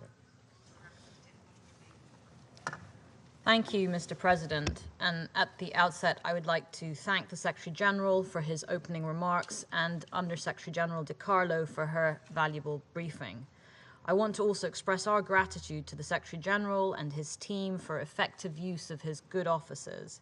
As the Secretary General said in Odessa, the ships that left Ukrainian ports over the last month carrying grain are indeed vessels of hope. I also thank President Volodymyr Zelensky of Ukraine for his briefing, and I'd like to join my colleagues in congratulating President Zelensky and all Ukrainians for their country's Independence Day. Today, we mark 6 months since the beginning of the war in Ukraine, and it is difficult to overstate the toll it has had. The dead, the injured, for those remaining in the country, and those forced to flee. A staggering 1/3 of Ukrainians have been displaced from their homes, and 6.6 million have sought refuge across Europe. Beyond Ukraine's borders, the conflict has exacerbated food insecurity and the rise in commodity prices, both of which add to the daily hardship suffered by hundreds of millions of people around the world. The UAE strongly applauds the agreements brokered with the support of the Secretary General and the Republic of Turkey to facilitate the export of grain, food supplies, and fertilizers to global markets. This rare example of tangible progress cannot, however, be the last.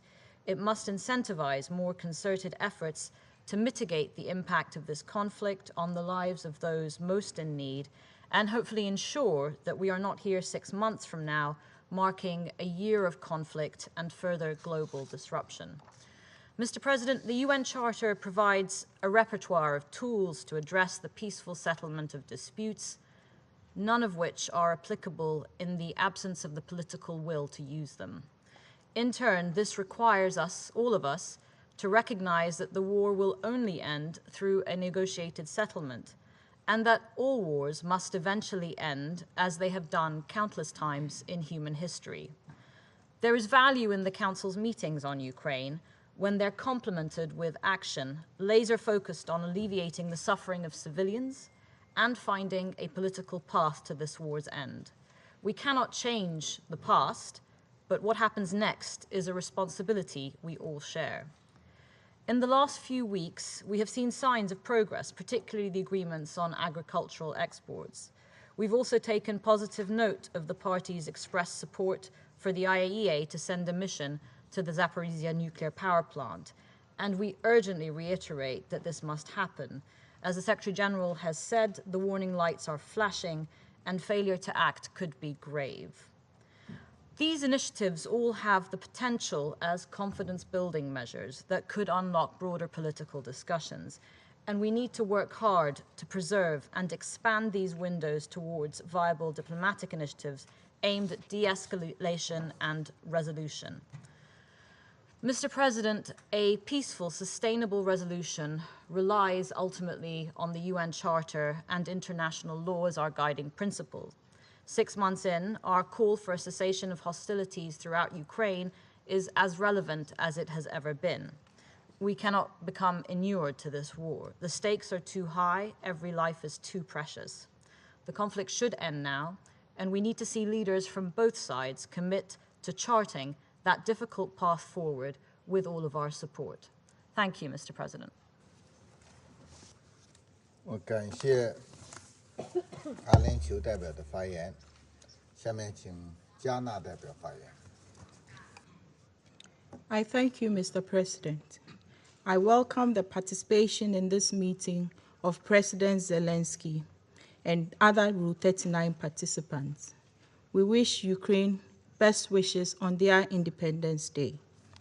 I also express thanks to the Secretary General for his pertinent briefing on the humanitarian and security situation in Ukraine, and join others in commending his direct involvement in the multiple mediation efforts aimed at getting the Russian Federation and Ukraine to cease their military hostilities and to positively engage in dialogue. I affirm in that regard Ghana's full support for the continuous deployment of the SG's good officers in helping to bring lasting peace to the people of Ukraine.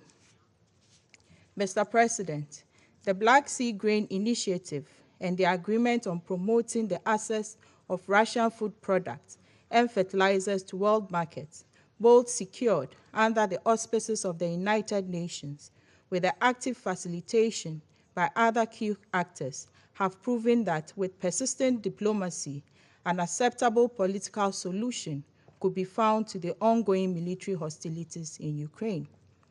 Now more than ever, we must seize on the positive momentum generated by these two outcomes and intensify efforts to find other avenues to significantly diffuse the dangerously escalating tensions.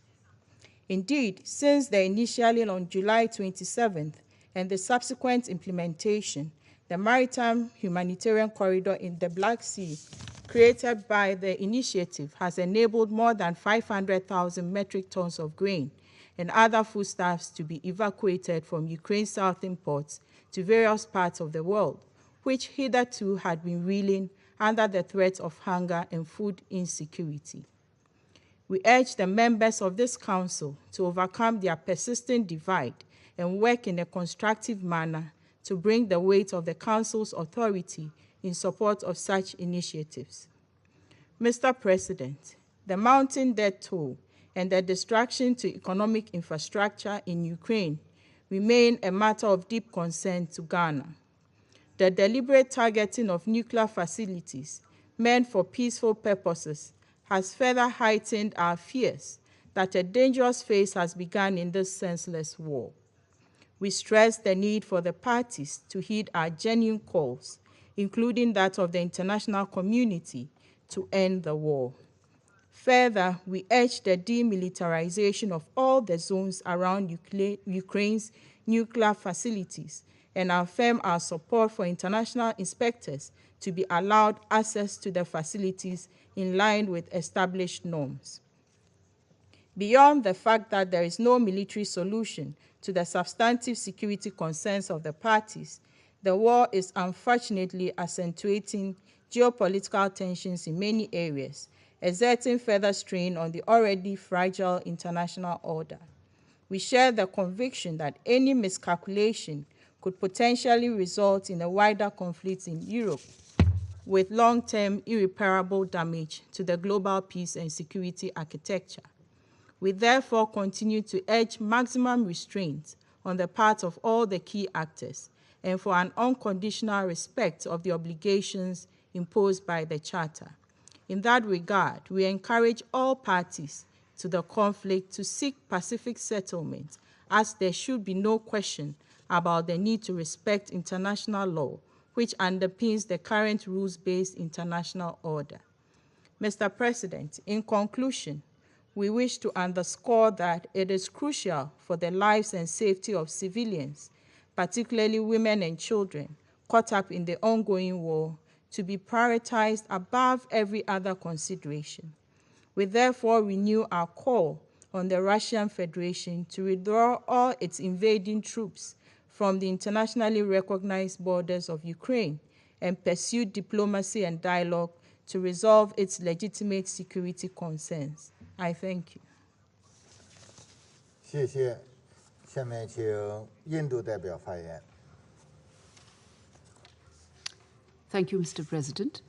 We thank the Secretary General for his comprehensive briefing on his visit to Ukraine last week. We thank USD DiCarlo for her intervention. I also join my foreign minister in conveying our greetings today to the people of Ukraine on the occasion of their Independence Day. As we meet to mark 6 months since the beginning of the ongoing conflict in Ukraine, India is ready to dispatch its 12th consignment of humanitarian aid to Ukraine, consisting of 26 types of medicines, including hemostatic bandages meant to stem the bleeding of deep wounds in children and adults. This was a specific request by the Ukrainian side, and we have made sure that we will be reacting in the fastest possible time to meet this. In the last 6 months, India has dispatched 11 consignments of approximately 97.5 tons of humanitarian aid to Ukraine and neighboring countries such as Romania, Moldova, Slovakia, and Poland. Ukraine and its neighboring countries had offered their full support in the relief and evacuation operation of around 22,500 Indian nationals in February-March this year. This humanitarian aid and assistance symbolizes the human-centric development approach of the Government of India, a central tenet of our national beliefs and values, which perceives the whole world as one family. India remains deeply concerned over the situation in Ukraine. The conflict has resulted in loss of lives and countless miseries for its peoples, particularly for women, children, and the elderly, with millions becoming homeless and forced to take shelter in neighboring countries. We believe that going forward, we need to focus on the following aspects. 1. In terms of diplomacy, India continues to advocate for an immediate cessation of hostilities and an end to violence. We encourage talks between Ukraine and Russia. Prime Minister Narendra Modi has himself more than once spoken to them in this regard. 2. The ground situation calls for sustained prioritization of urgent humanitarian relief. I have just elaborated that we continue to give the highest priority to the requests that we receive in this regard. We also reiterate the importance of the UN guiding principles of humanitarian assistance. Humanitarian action must always be guided by the principles of humanitarian assistance, that is, humanity, neutrality, impartiality, and independence. These measures should never be politicized. 3. We will work with the international community and partner countries to mitigate the economic hardships that are resulting from this conflict. The impact of the Ukraine conflict is not just limited to Europe, exacerbating concerns over food, fertilizer, and fuel security, particularly in the developing countries. 4. Food security remains a major concern. It is necessary for all of us to adequately appreciate the importance of equity, affordability, and accessibility when it comes to food grains. India has been approached for the supply of wheat and sugar by many countries, and we are responding positively. In the last 3 months alone, India has exported more than 1.8 million tons of wheat to countries in need, including to Afghanistan, Myanmar, Sudan, and Yemen. 5, we are also trying to increase the production of essential agrarian inputs like fertilizers in India. There is also a need to focus on the availability of fertilizers and keep the supply chains of fertilizers smooth at a global scale. 6, efforts should be made to ensure stability in the global supply of fuel commensurate with demand. Open markets must not become an argument to perpetuate inequity and promote discrimination. 7, we have delivered for the world in terms of vaccines. We did it earlier for medicines. So I would like to assure this Council that India will step forward whenever the Global South is constrained on aspects of food, health, and energy security, and we will do this in a manner that is helpful to the global economy and does not take undue advantage of countries in distress. To conclude, India's approach will be to promote dialogue and diplomacy with an overarching aim to end the conflict and work with other partners to mitigate the economic challenges emerging from the Russia-Ukraine conflict. Mr. President, it is in our collective interest to work constructively, both inside the United Nations and outside, seeking an early resolution to this conflict. We continue to reiterate that the global order be anchored on international law, the UN Charter, and respect for the territorial integrity and sovereignty of states. Thank you. 谢谢印度代表的发言。下面我请俄罗斯代表发言。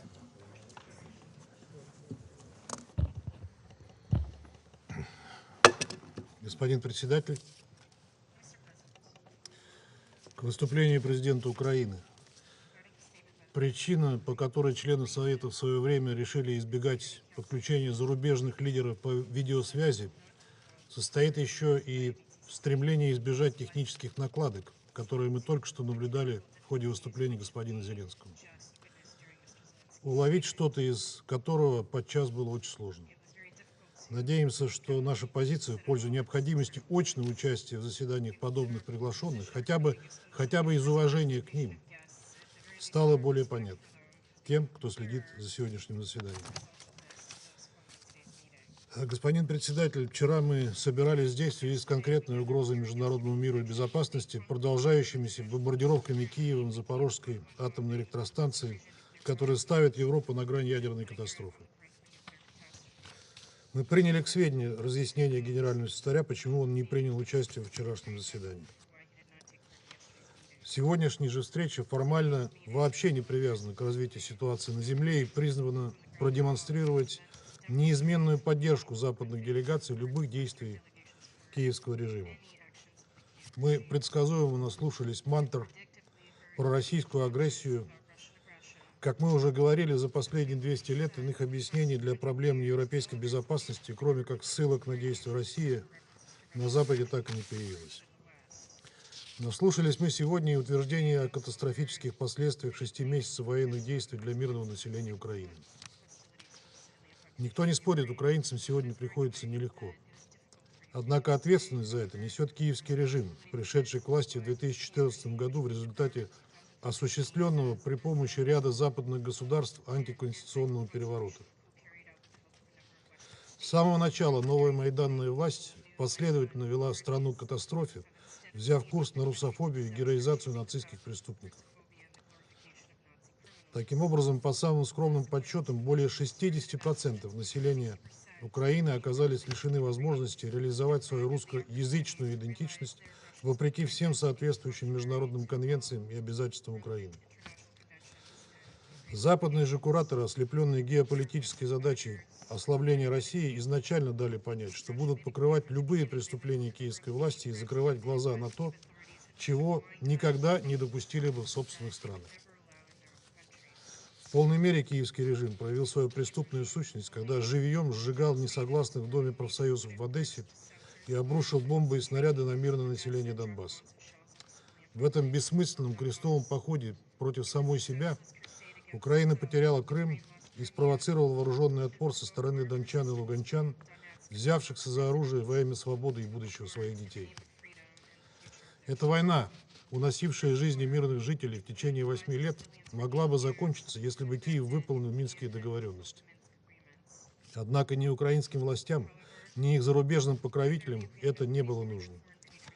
Они вновь открыто сказали об этом в начале этого года, пригрозив при этом отказаться от безъядерного статуса. В этих условиях для установления мира на Донбассе, а также для предотвращения исходящих от Украины очевидных угроз для России, у нас не оставалось иного выбора, кроме как начать спецоперацию по денацификации и демилитаризации Украины, цели которой успешно и последовательно выполняются. Еще раз повторю, если бы выполнялись Минские соглашения, никакой спецоперации не потребовалось бы. Но киевский режим решил иначе. Преступные обстрелы республик Донбасса не прекращаются. В Донецкой Народной Республике с начала февральского обострения на линии соприкосновения погибли, по оценкам, более 840 человек. Ранено около 2800. В Луганской Народной Республике 80 человек убиты, свыше 250 получили ранения. Около 100 гражданских лиц убито только за 4 недели с момента предыдущего заседания 29 июля. ВСУ целенаправленно уничтожают гражданскую инфраструктуру, включая детские сады, школы и медучреждения, линии электропередач и газопроводы. Не щадят даже те города Донбасса, которые еще недавно находились под их контролем, как, например, Лисичанск. А наши бывшие западные партнеры, вместо того, чтобы осудить своих украинских подопечных, поставляют им все новые и новые типы вооружений, добивающих туда, куда до этого Киев дотянуться не мог. Таким образом, они становятся соучастниками преступлений против мирного населения, а учитывая, что использование некоторых артиллерийских систем, как признаются сами украинцы, невозможно без согласования целей с поставщиками, становится еще и соисполнителем. Это в первую очередь касается американских РСЗО «Хаймерс», с помощью которых, в частности, был нанесен удар по исправительной колонии в Еленовке 29 июля, стоившей жизни более чем 50 украинским военнопленным. Мы знаем, что президент Украины прекрасно осведомлен о том, что за этим преступлением стоят вооруженные силы Украины, несмотря на то, что сегодня продавал нам лживую версию о причастности к этому России. Господин председатель, мы с самого начала предупреждали о том, что украинские вооруженные формирования активно используют гражданские объекты в военных целях. При этом местным жителям запрещено покидать свои дома, а все их попытки самостоятельно эвакуироваться в безопасные районы жестко пресекаются. Фактов расположения украинской артиллерии и боеприпасов на территории образовательных и медицинских учреждений за эти полгода накопилось столько, что их уже не могут игнорировать даже прозападные правозащитные организации, в частности, Amnesty International. Однако вместо того, чтобы заставить Киев соблюдать международное гуманитарное право, наши западные коллеги после истерики украинских властей, привыкших, что им все сходит с рук, предпочли устроить публичную порку как раз Amnesty International. Вот и сегодня госпожа Ди Карло нашла слова для того, чтобы выразить озабоченность в связи с предстоящим судом над нацистами и садистами из Азова, но ни слова не сказала об их ужасающих преступлениях и нарушениях международного гуманитарного права, включая зверские пытки, информация о которых у международных чиновников, включая ООН, который госпожа Карло сейчас представляет, предостаточно.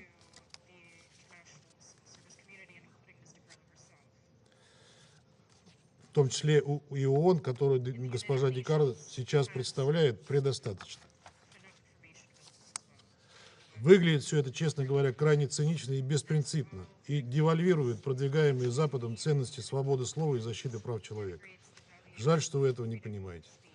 Зато это хорошо понимают простые украинцы, сталкивающиеся со зверствами ВСУ и Нацбатов и их бесчеловечными методами. Приведу здесь только один пример. На заседании в июле мы уже показывали вам фото противопехотной мины «Лепесток».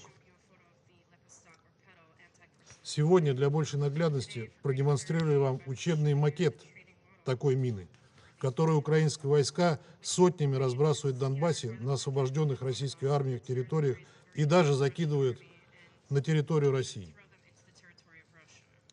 Представьте, что такой вот неприметный лепесток лежит на земле среди травы. Он может быть и камуфляжного цвета, что делает его практически невидимым на земле. Учитывая, что ВСУ разбрасывают эти мины в городах и селах далеко в тылу, они представляют угрозу вовсе не для солдат. Нет, они специально рассчитаны на мирных жителей, в особенности на детей, которые рискуют наступить или из любопытства взять в руки такую игрушку. Всего в ДНР зафиксировано уже 47 случаев подрыва на таких минах. Лепесток – живое свидетельство садистского и изуверского характера киевского режима, символ его реального отношения к народу Востока и Юго-Востока страны. Разумеется, люди это видят и понимают. Отсюда и отношение к российским солдатам как к освободителям, повсеместно распространенное на освобожденных территориях. Это никак не вписывается в нарратив, продвигаемый Киевом и его западными спонсорами. Поэтому Украина прибегает к тактике террора и запугивания в Херсонской, Запорожской и Харьковской областях. Но настроение людей, увидевших реальное лицо киевской власти, это изменить не может. Киев проигрывает борьбу за умы, а его западные спонсоры, ведущие на Украине войну по доверенности с Россией до последнего украинца, все глубже погрязают в поддержке антинародного, античеловечного режима, закрывая глаза на проявление неонацизма, крайнего национализма и русофобии. При этом еще и стреляют себе в ногу тщетными попытками изолировать Россию политически и экономически. Впрочем, за это вам отчитываться перед своими избирателями и налогоплательщиками. Как и отвечать перед международной общественностью за беспрецедентную и лживую кампанию по дискредитации России, которую вы развязали. Никогда еще после геббельсовской нацистской пропаганды мир не сталкивался с подобным уровнем фальсификации и подтасовок, которые продвигают западные и украинские специалисты по психологическим операциям. Не сомневаюсь, что история даст им правильную оценку. Наш албанский коллега вещал нам сегодня в стиле аль-Альбанес про российских заключенных, которых якобы рекрутирует российская власть.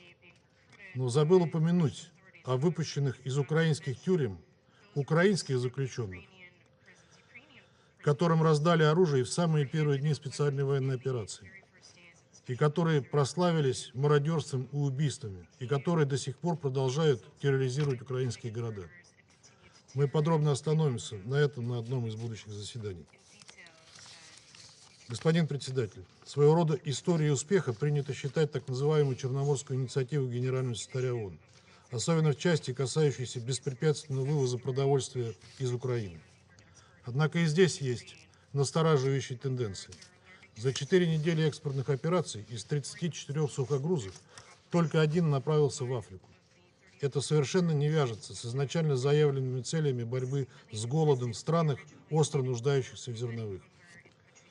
Здесь, конечно, стоит вспомнить имиджевый провал при отправке судна первопроходца «Разони», который по факту привезло в Ливан не пшеницу, которую там ждали, а кукурузу и при этом фуражную. На этом фоне много размышлений вызывает комментарий генерального секретаря в порту Одессы 19 августа о том, что вывоз зерновых и снижение цен на глобальных рынках продовольствия не принесут облегчения нуждающимся странам, которые все равно не могут позволить себе его купить. Эта ситуация со всей очевидностью раскрывает истинные причины проблем с глобальной продбезопасностью. Дело здесь совершенно не в украинском зерне. Главная причина – собственные экономические просчеты западных стран и последствия антироссийских санкций, о которых мы неоднократно говорили в этом зале. Именно санкции из-за разрыва логистических и финансовых цепочек спровоцировали резкий спад предложения на рынках. Оправданиями о якобы таргетированном характере односторонних мер людей не накормишь. Призываем всех причастных со всей серьезностью отнестись к пакетному характеру Черноморской инициативы и не откладывать решение финансовых и логистических проблем, препятствующих экспорту российского продовольствия и удобрений на мировой рынок. Подчеркиваем, что продлению зерновой сделки, срок которой 120 дней со дня подписания, будут способствовать осязаемые результаты для российских внешнеэкономических операторов, эквивалентные тому, что мы видим для украинского экспорта. Пока в этой части зерновой сделки есть существенный резерв. Господин председатель, не секрет, что сегодняшнее заседание, запросившие его западные коллеги, хотели обязательно приурочить ко Дню независимости Украины. Сегодня об этом было сказано достаточно много. Ряд наших коллег прямо указывает на Россию как на угрозу украинской независимости. Не согласимся с этим. Спустя 8 лет после запуска Майданного проекта стало очевидно, что главная, по сути, единственная угроза независимости Украины – это нынешняя киевская власть. За эти годы сформировались заметные невооруженным взглядом и глазом прочные механизмы внешнего управления Украиной. Мы знаем, что на всех уровнях власти, во всех ключевых ведомствах этой страны присутствуют западные советники, без согласия которых не принимается ни одно серьезное решение. Достаточно вспомнить, как в 2014 году небезызвестная Виктория Нуланд решала с американским послом в Киеве по телефону вопросы формирования украинского правительства. Или вспомнить нынешнего президента Соединенных Штатов Джо Байдена, который хвалился тем, что грубым шантажом добился снятия генерального прокурора Украины. Если это независимость, то что тогда зависимость? И есть ли что украинцам праздновать в этот день? За время правления Зеленского и особенно с 24 февраля в стране была окончательно зачищена оппозиция, подавлены инакомыслие, закрыты оппозиционные СМИ. Люди преследуются и арестовываются, и сажаются в тюрьму только за то, что читали русскоязычные новости и смотрели телеканалы. А теперь еще, в соответствии с новым законом о коллаборационизме, еще и за то, что они принимают гуманитарную помощь из России. Украина окончательно превратилась в дремучую, безжалостную антироссию и уверенно движется к своему полному идейному и политическому банкротству. Чтобы оценить степень этой глубочайшей русофобской деградации, я хочу еще раз процитировать слова, сказанные на днях послом Украины в Казахстане Петром Врублевским. После убийства Дарьи Дугиной он в открытую заявил, цитирую, «Стараемся их убить как можно больше. Чем больше мы убьем русских сейчас, тем меньше придется убивать нашим детям». Вот и все. Конец цитаты. И это говорит посол страны, в которой эти самые русские не просто живут, но и составляют весьма значительную часть населения. Есть ли будущее у такой страны, у такого бесчеловечного режима? Наши западные коллеги могут затянуть его агонию, но не предотвратить его фиаско.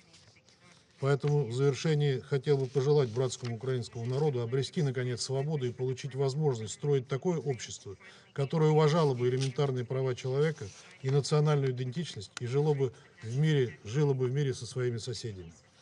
Этот час уже близок, как бы ни старался киевский режим и его западные покровители. Благодарю вас. 感谢俄罗斯代表的发言。下面请墨西哥代表发言。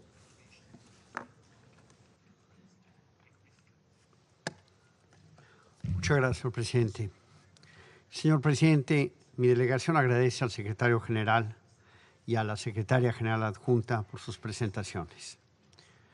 Hemos escuchado con gran interés y profundo respeto la intervención del presidente Zelensky de Ucrania, cuya independencia celebramos hoy, mañana y siempre. También hemos seguido con mucho cuidado, con mucha atención, las recientes visitas del secretario general a Ucrania y a Turquía. Reconocemos su liderazgo y sus esfuerzos que han llevado a importantes acuerdos para limitar el impacto de la crisis de alimentos y devolvernos la esperanza. En ese sentido, nos congratulamos de que la iniciativa de granos del Mar Negro siga operando de manera regular y que ello permita que 720,000 toneladas métricas de grano puedan tener acceso a los mercados alrededor del mundo, así como el abastecimiento del Programa Mundial de Alimentos. Todo esto parece estar teniendo, al fin, un efecto estabilizador importante. México considera que los avances en el marco de esta iniciativa de granos del Mar Negro es un gran hito diplomático en tiempos de conflicto armado. En ese sentido, quisiera reconocer también la importantísima labor del presidente de Turquía en la obtención de este acuerdo. Exhortamos una vez más a todas las partes, en especial a aquellas que tienen capacidad de influencia, a no escatimar esfuerzos para mantener abiertos los canales de comunicación que permitan establecer un diálogo para poner fin a las hostilidades. Pero pese a estos avances, es claro que el sistema multilateral, y en particular este Consejo de Seguridad, no ha sido capaz de poner fin a esta guerra. La invasión a un país soberano, Ucrania, por parte de Rusia, constituye una flagrante violación del artículo 2.4 de la Carta de las Naciones Unidas. Cualquier adquisición territorial obtenida por el uso ilegal de la fuerza es nula y carente de toda validez. Es necesario poner fin a la guerra y con ello a las numerosas violaciones del derecho internacional y especialmente del derecho internacional humanitario. 6 meses de bombardeos a hospitales, a escuelas, a zonas residenciales, a infraestructura civil básica, incluyendo la central de Zaporizhia y la destrucción del patrimonio cultural.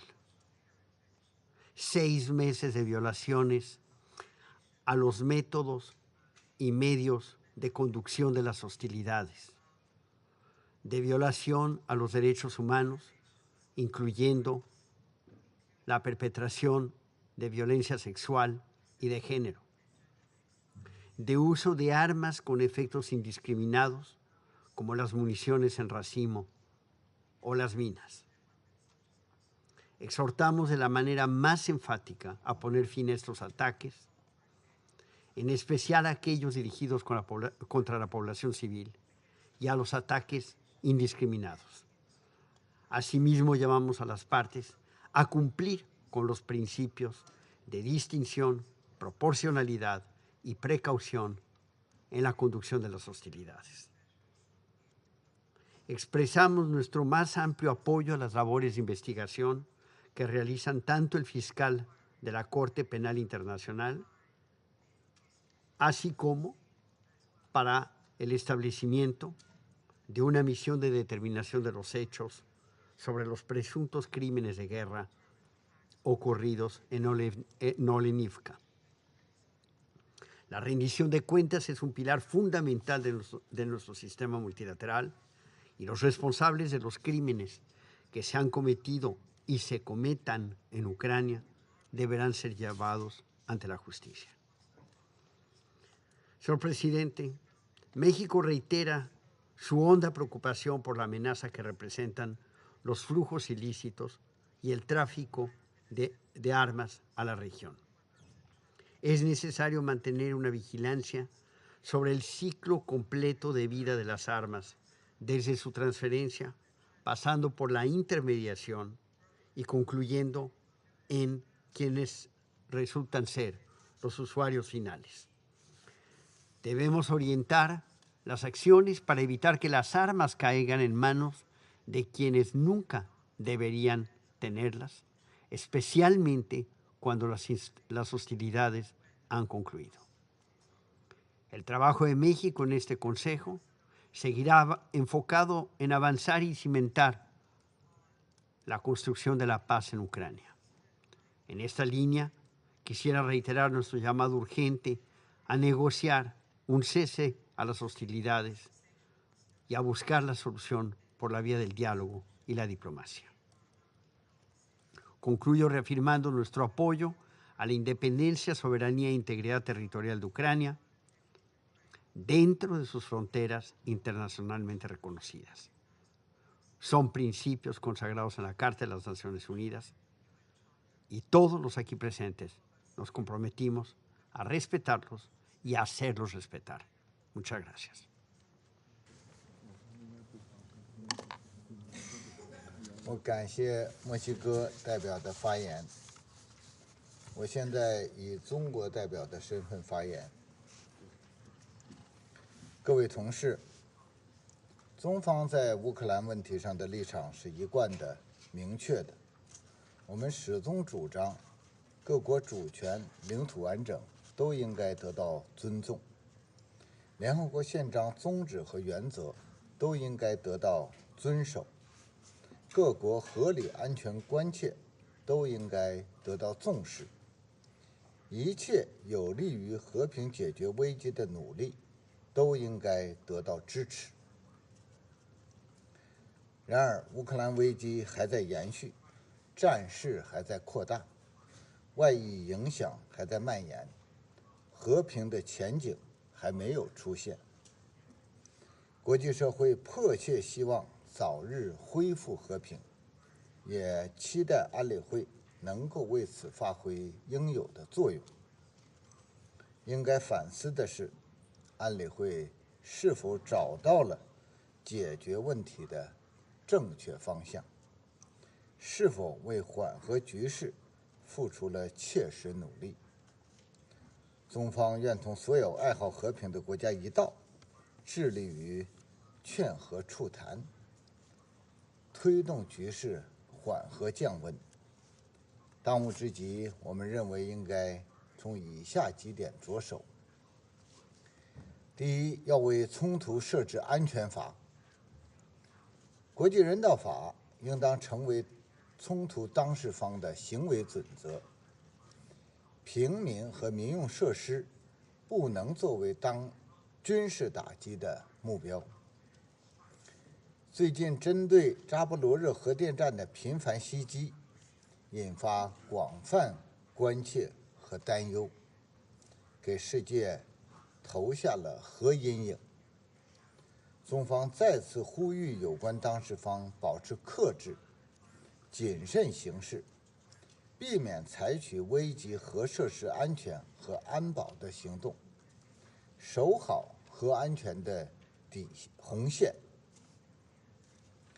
我们也期待国际原子能机构能够早日对扎波罗热核电站开展实地访问，对形势作出专业技术评估，以利于采取后续措施，防范核灾难的发生。第二，要全力减少人道冲击。国际社会既要努力帮助乌克兰难民和流离失所者渡过难关，也要尽力减轻冲突对全球粮食、能源、金融稳定造成的冲击。中方赞赏古特雷斯秘书长和有关各方为促成粮食外运协议签署做出的努力。高兴地看到已有20多艘粮船70多万吨粮食从乌克兰运往世界各地，这对平抑粮价上涨势头、稳定国际粮食市场、缓解发展中国家粮食短缺发挥了重要作用。消除俄罗斯粮食化肥面临的出口障碍同样十分重要。希望联合国能够根据同俄罗斯签署的备忘录，推动解决有关国家滥施制裁带来的寒蝉效应，保障全球产业链供应链稳定畅通运行。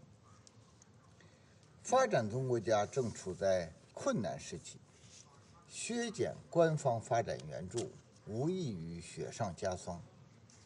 发达国家应当正视由此造成的人道影响，采取负责任的政策措施。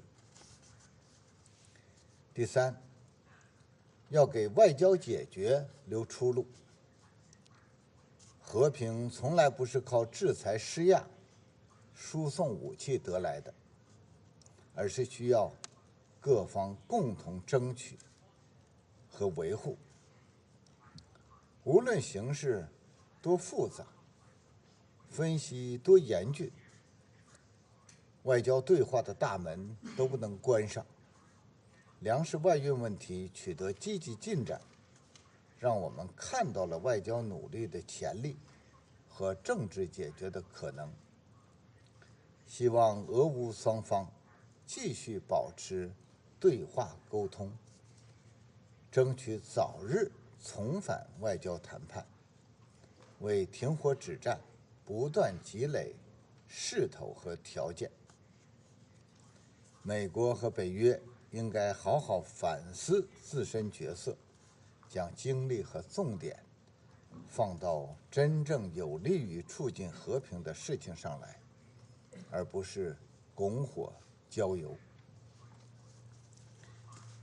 各位同事，乌克兰危机和最近国际上发生的一系列紧张事态表明，在这个迫切需要团结合作、共赢挑战的时代，必须高度警惕任何蓄意挑衅、加剧分裂对抗的企图，守护好全球战略稳定，绝不允许世界滑向新冷战。事实证明，冷战思维、集团对抗坚决要不得。冷战结束30多年，北约一再东扩，非但没有让欧洲更安全，反而埋下冲突的种子。人类是不可分割的安全共同体，实现共同安全最符合各国共同利益。一国安全不能以损害他国安全为代价，地区安全也不能以强化军事集团来保障。在21世纪的今天，冷战思维、零和博弈早已过时，迷信军事武力，谋求绝对安全，只会导致地区局势轮番升级，不符合任何一方利益。事实证明，脱钩断链、选边站队坚决要不得。各国经济已经深度融合，少数国家大肆出台单边制裁和长臂管辖，将经贸科技政治化、武器化，大搞脱钩断链、小院高墙，进一步加剧发展中国家的民生困难，威胁全球粮食、能源、金融安全。发展中国家没有责任为地缘冲突和大国博弈埋单，也有权利独立自主决定自身的对外政策，不应该被强迫选边站队。事实证明，双重标准选择适用，坚决要不得。遵守联合国宪章宗旨和原则，尊重主权和领土完整，不应只是口头引用，而应在实践中真正落实，在不同国家、不同问题上一以贯之，言行合一。对于国家主权和领土完整，中国人民有着真实而深刻的理解和感受。中方一贯尊重他国主权和领土完整，也必将坚决维护自身主权和领土完整。乌克兰危机是对我们这一代人维护和平能力的重大考验。站在历史的十字路口，是要和平还是要动荡？要合作还是要对抗？要进步还是要倒退？我们必须做出无愧于历史、无愧于人民的选择。我现在恢复行使安理会主席的职责。我现在请欧洲联盟驻联合国代表团临时代办贡扎托先生阁下发言。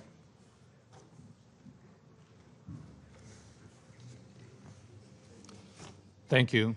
President, I have the honor to speak on behalf of the European Union and its 27 member states. The candidate countries North Macedonia, Montenegro, Albania, and the Republic of Moldova, the country of the stabilization and association process and potential candidate Bosnia-Herzegovina, Georgia, Andorra, and San Marino align themselves with this statement. President, we welcome today's discussion on Ukraine. It is essential that the Security Council remain seized of Russia's war of aggression against Ukraine. I thank the Secretary General and Under-Secretary General Di Carlo for their briefings and welcome the intervention by President Zelensky at this meeting. First of all, let me congratulate Ukraine on the 31st anniversary of its independence. The fact that today also marks the 6th month since Russia's unprovoked and illegal aggression provides a stark reminder that independence can never be taken for granted. The EU recognizes the tremendous courage displayed by Ukraine and its people in defense of its independence.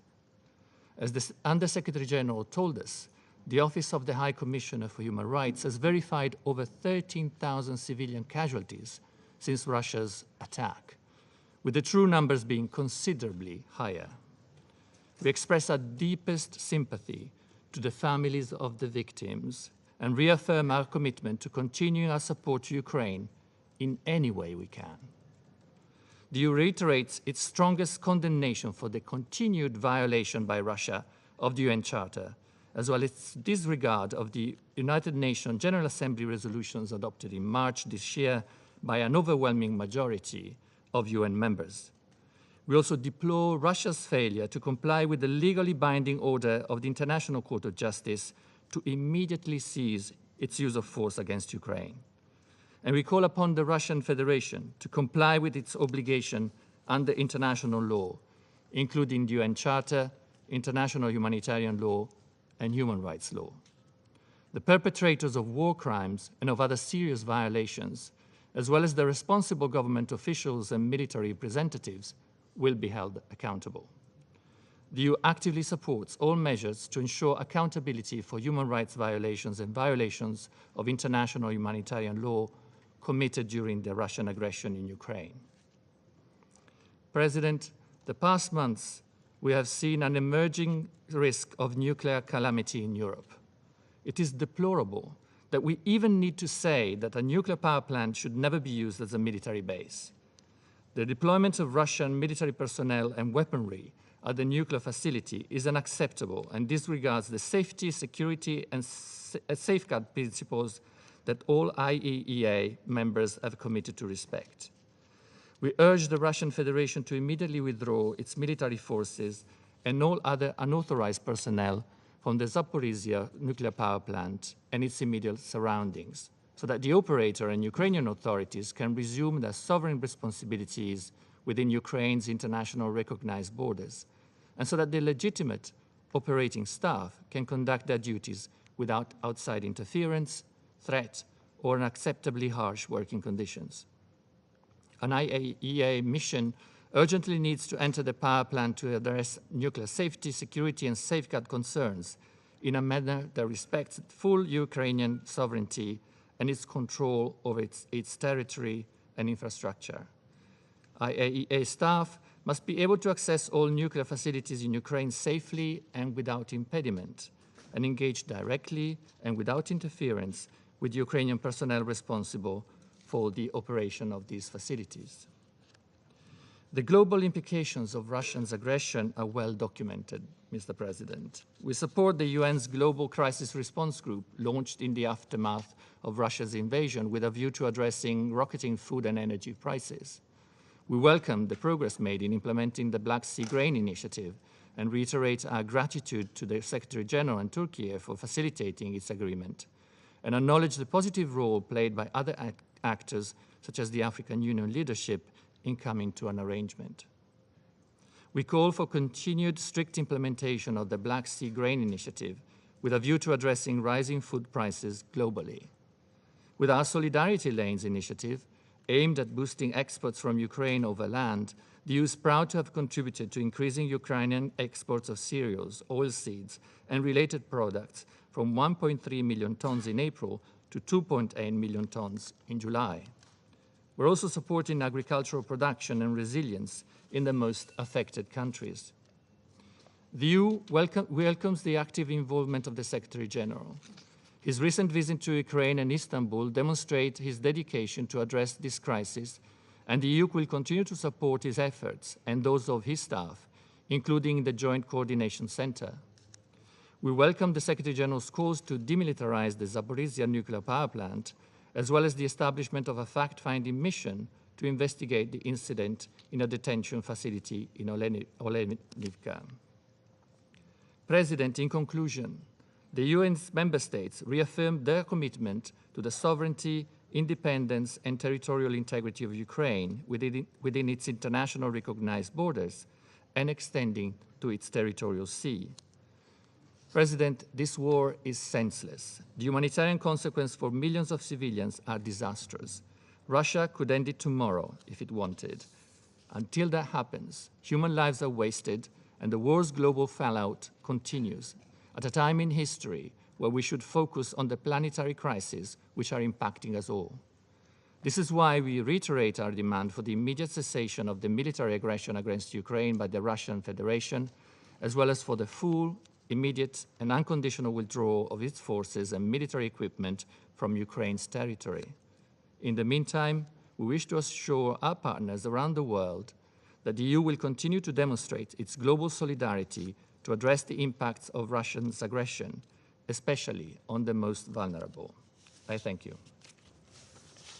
我感谢欧盟代表的发言。现在发言名单上没有其他人了。现在休会。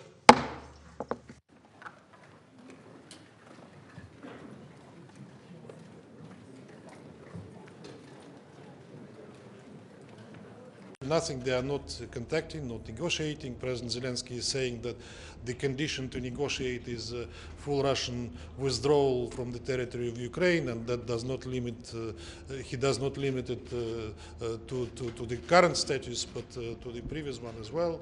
Now he's saying that if there is a tribunal over the criminals from Azov in Mariupol, that will close the road to negotiations, and he lost appetite to negotiations very early in the conflict, very early on in the conflict after the heavy Western support with armaments that followed from the West. And we clearly see no appetite for negotiations from him now as well, which was proved by what he was saying today at today's meeting. Ambassador, the UN is saying that they are waiting for assurances from both Russia and Ukraine for the IAEA visit to take place. Is Russia to Is Russia ready to give those assurances? What are your conditions for this visit? We said it from day one that we are prepared to give assurances for what we are responsible for. We cannot give assurances on behalf of Ukrainians. And given that the station is being shelled by the Ukrainian side, which is fait accompli, despite what they are saying about it, we cannot guarantee it on their behalf. We can guarantee on our behalf that we can provide security in an area where we are responsible. Do you think it can happen soon, the mission? The sooner the better. Hopefully early August, late August, early September, but that depends on the result of the negotiations between you and us in Ukraine. Thank you. Do you have any opinion on this idea of a permanent presence of the IAEA? I'm not a nuclear specialist, but I would personally welcome it. Let's see how the parties, to what the parties will agree. Thank you.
Yes, of course.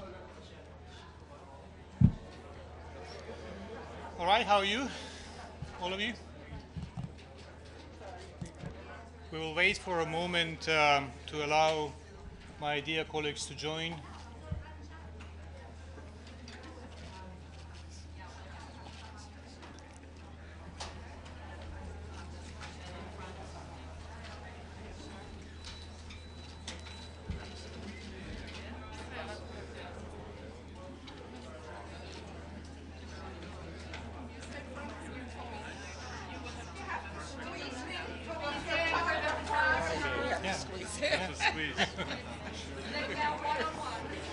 Right.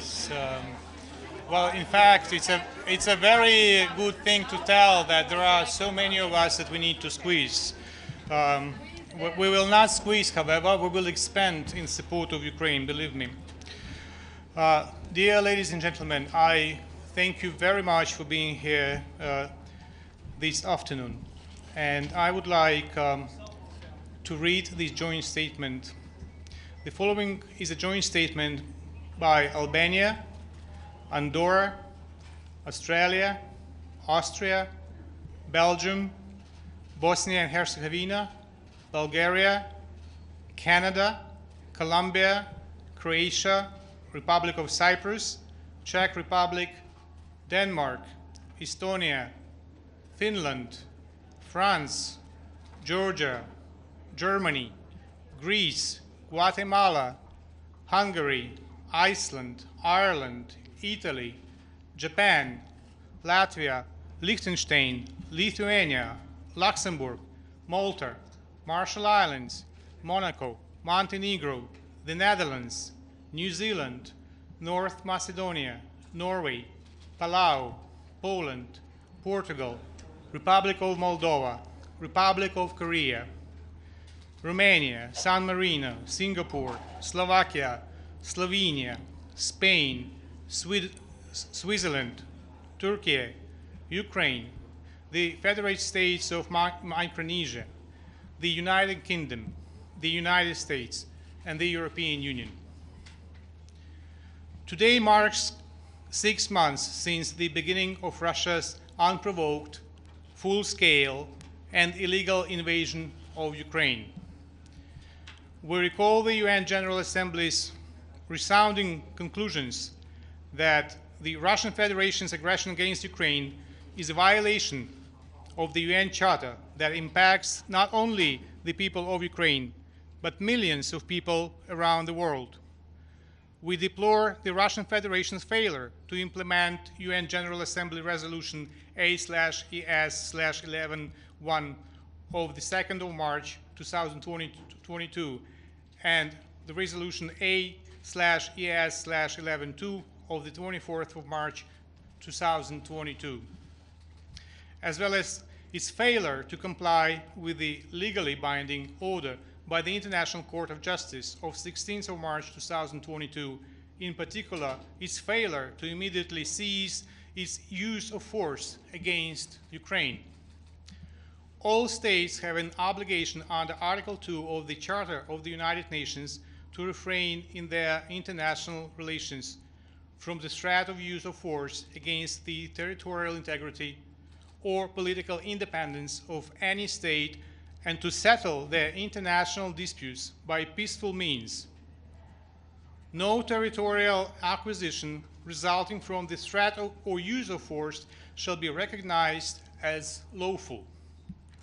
We call upon the Russian Federation to stop its total disregard of its obligations under international law, including the Charter of the United Nations, international humanitarian law, and the international human rights law. Today, we reaffirm our solidarity with the people of Ukraine, pay tribute to all those who have sacrificed their lives for the independence of Ukraine, and express our deepest sympathy and condolences to the families of the victims of the ongoing aggression against Ukraine. We condemn in the strongest terms sustained missile strikes by the Russian armed forces on the territory of Ukraine, which have repeatedly hit residential areas and civilian infrastructure, resulting in harms to displacement and deaths of thousands of civilians during the full-scale invasion of Ukraine. We remain committed to the sovereignty, independence, unity, and territorial integrity of Ukraine within its internationally recognized borders, extending to its territorial waters.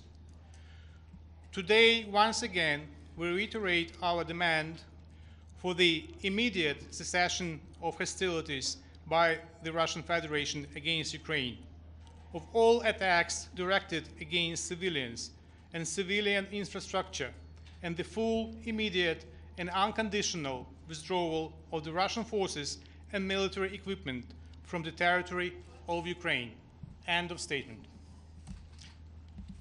Thank you. Just ask. It's the discretion of my colleagues and their availability.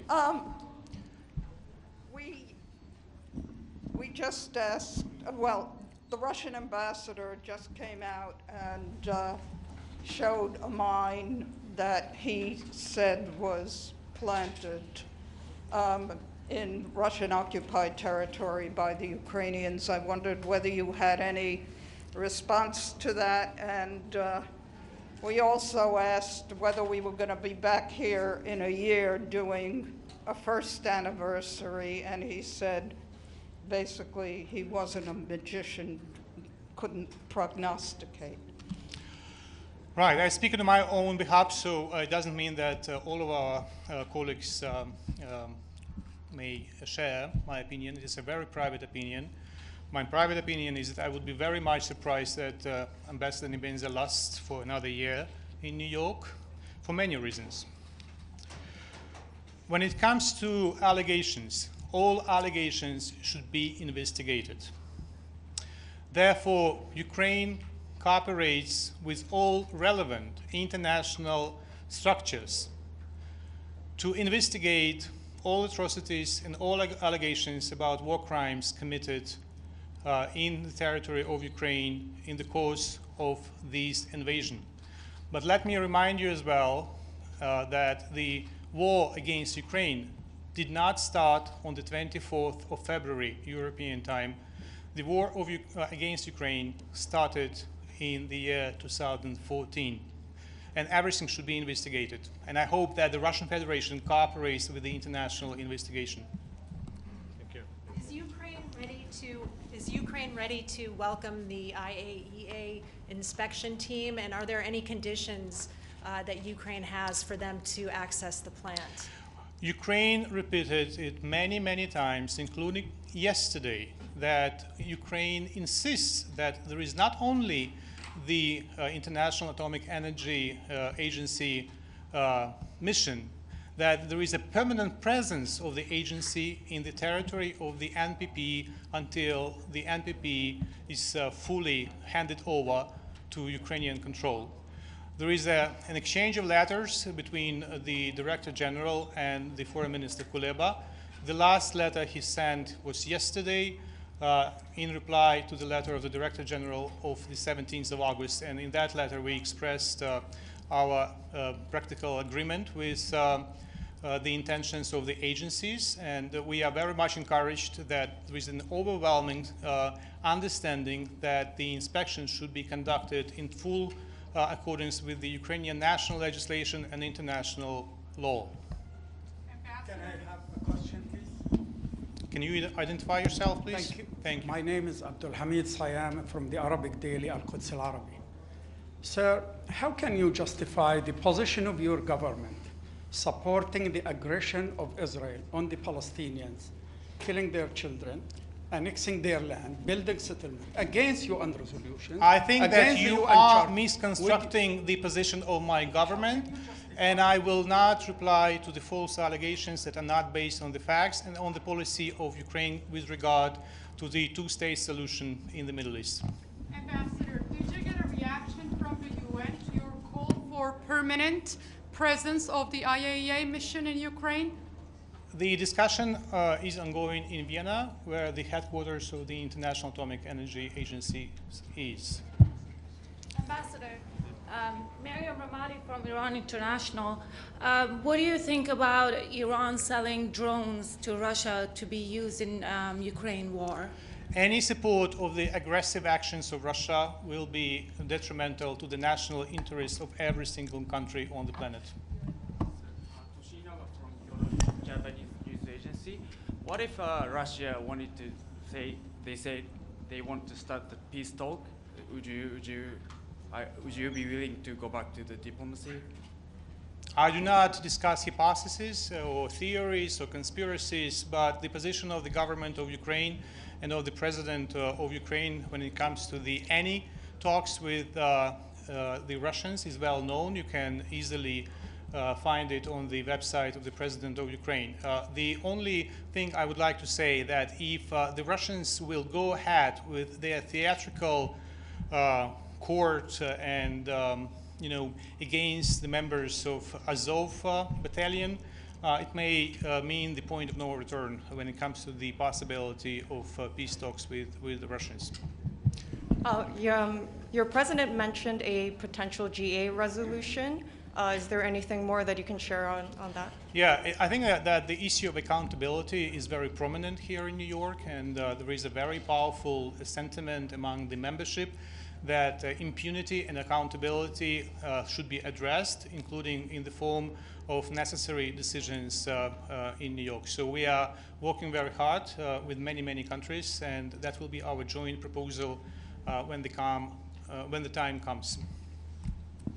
All right, thank you very much, and smile, please. I mean, if you are depressed or not happy, it only helps our adversaries, so be happy. Thank you. All right.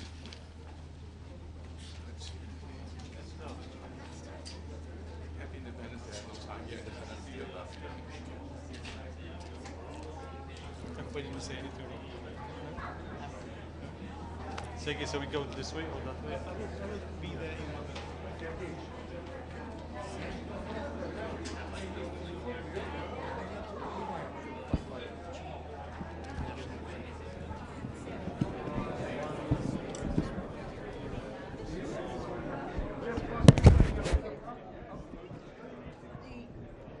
The President talked about an attack today on railroad.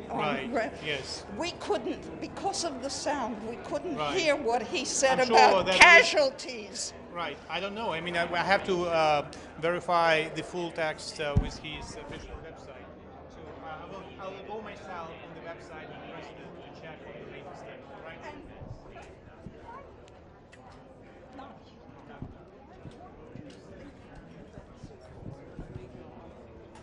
So I believe in the victory.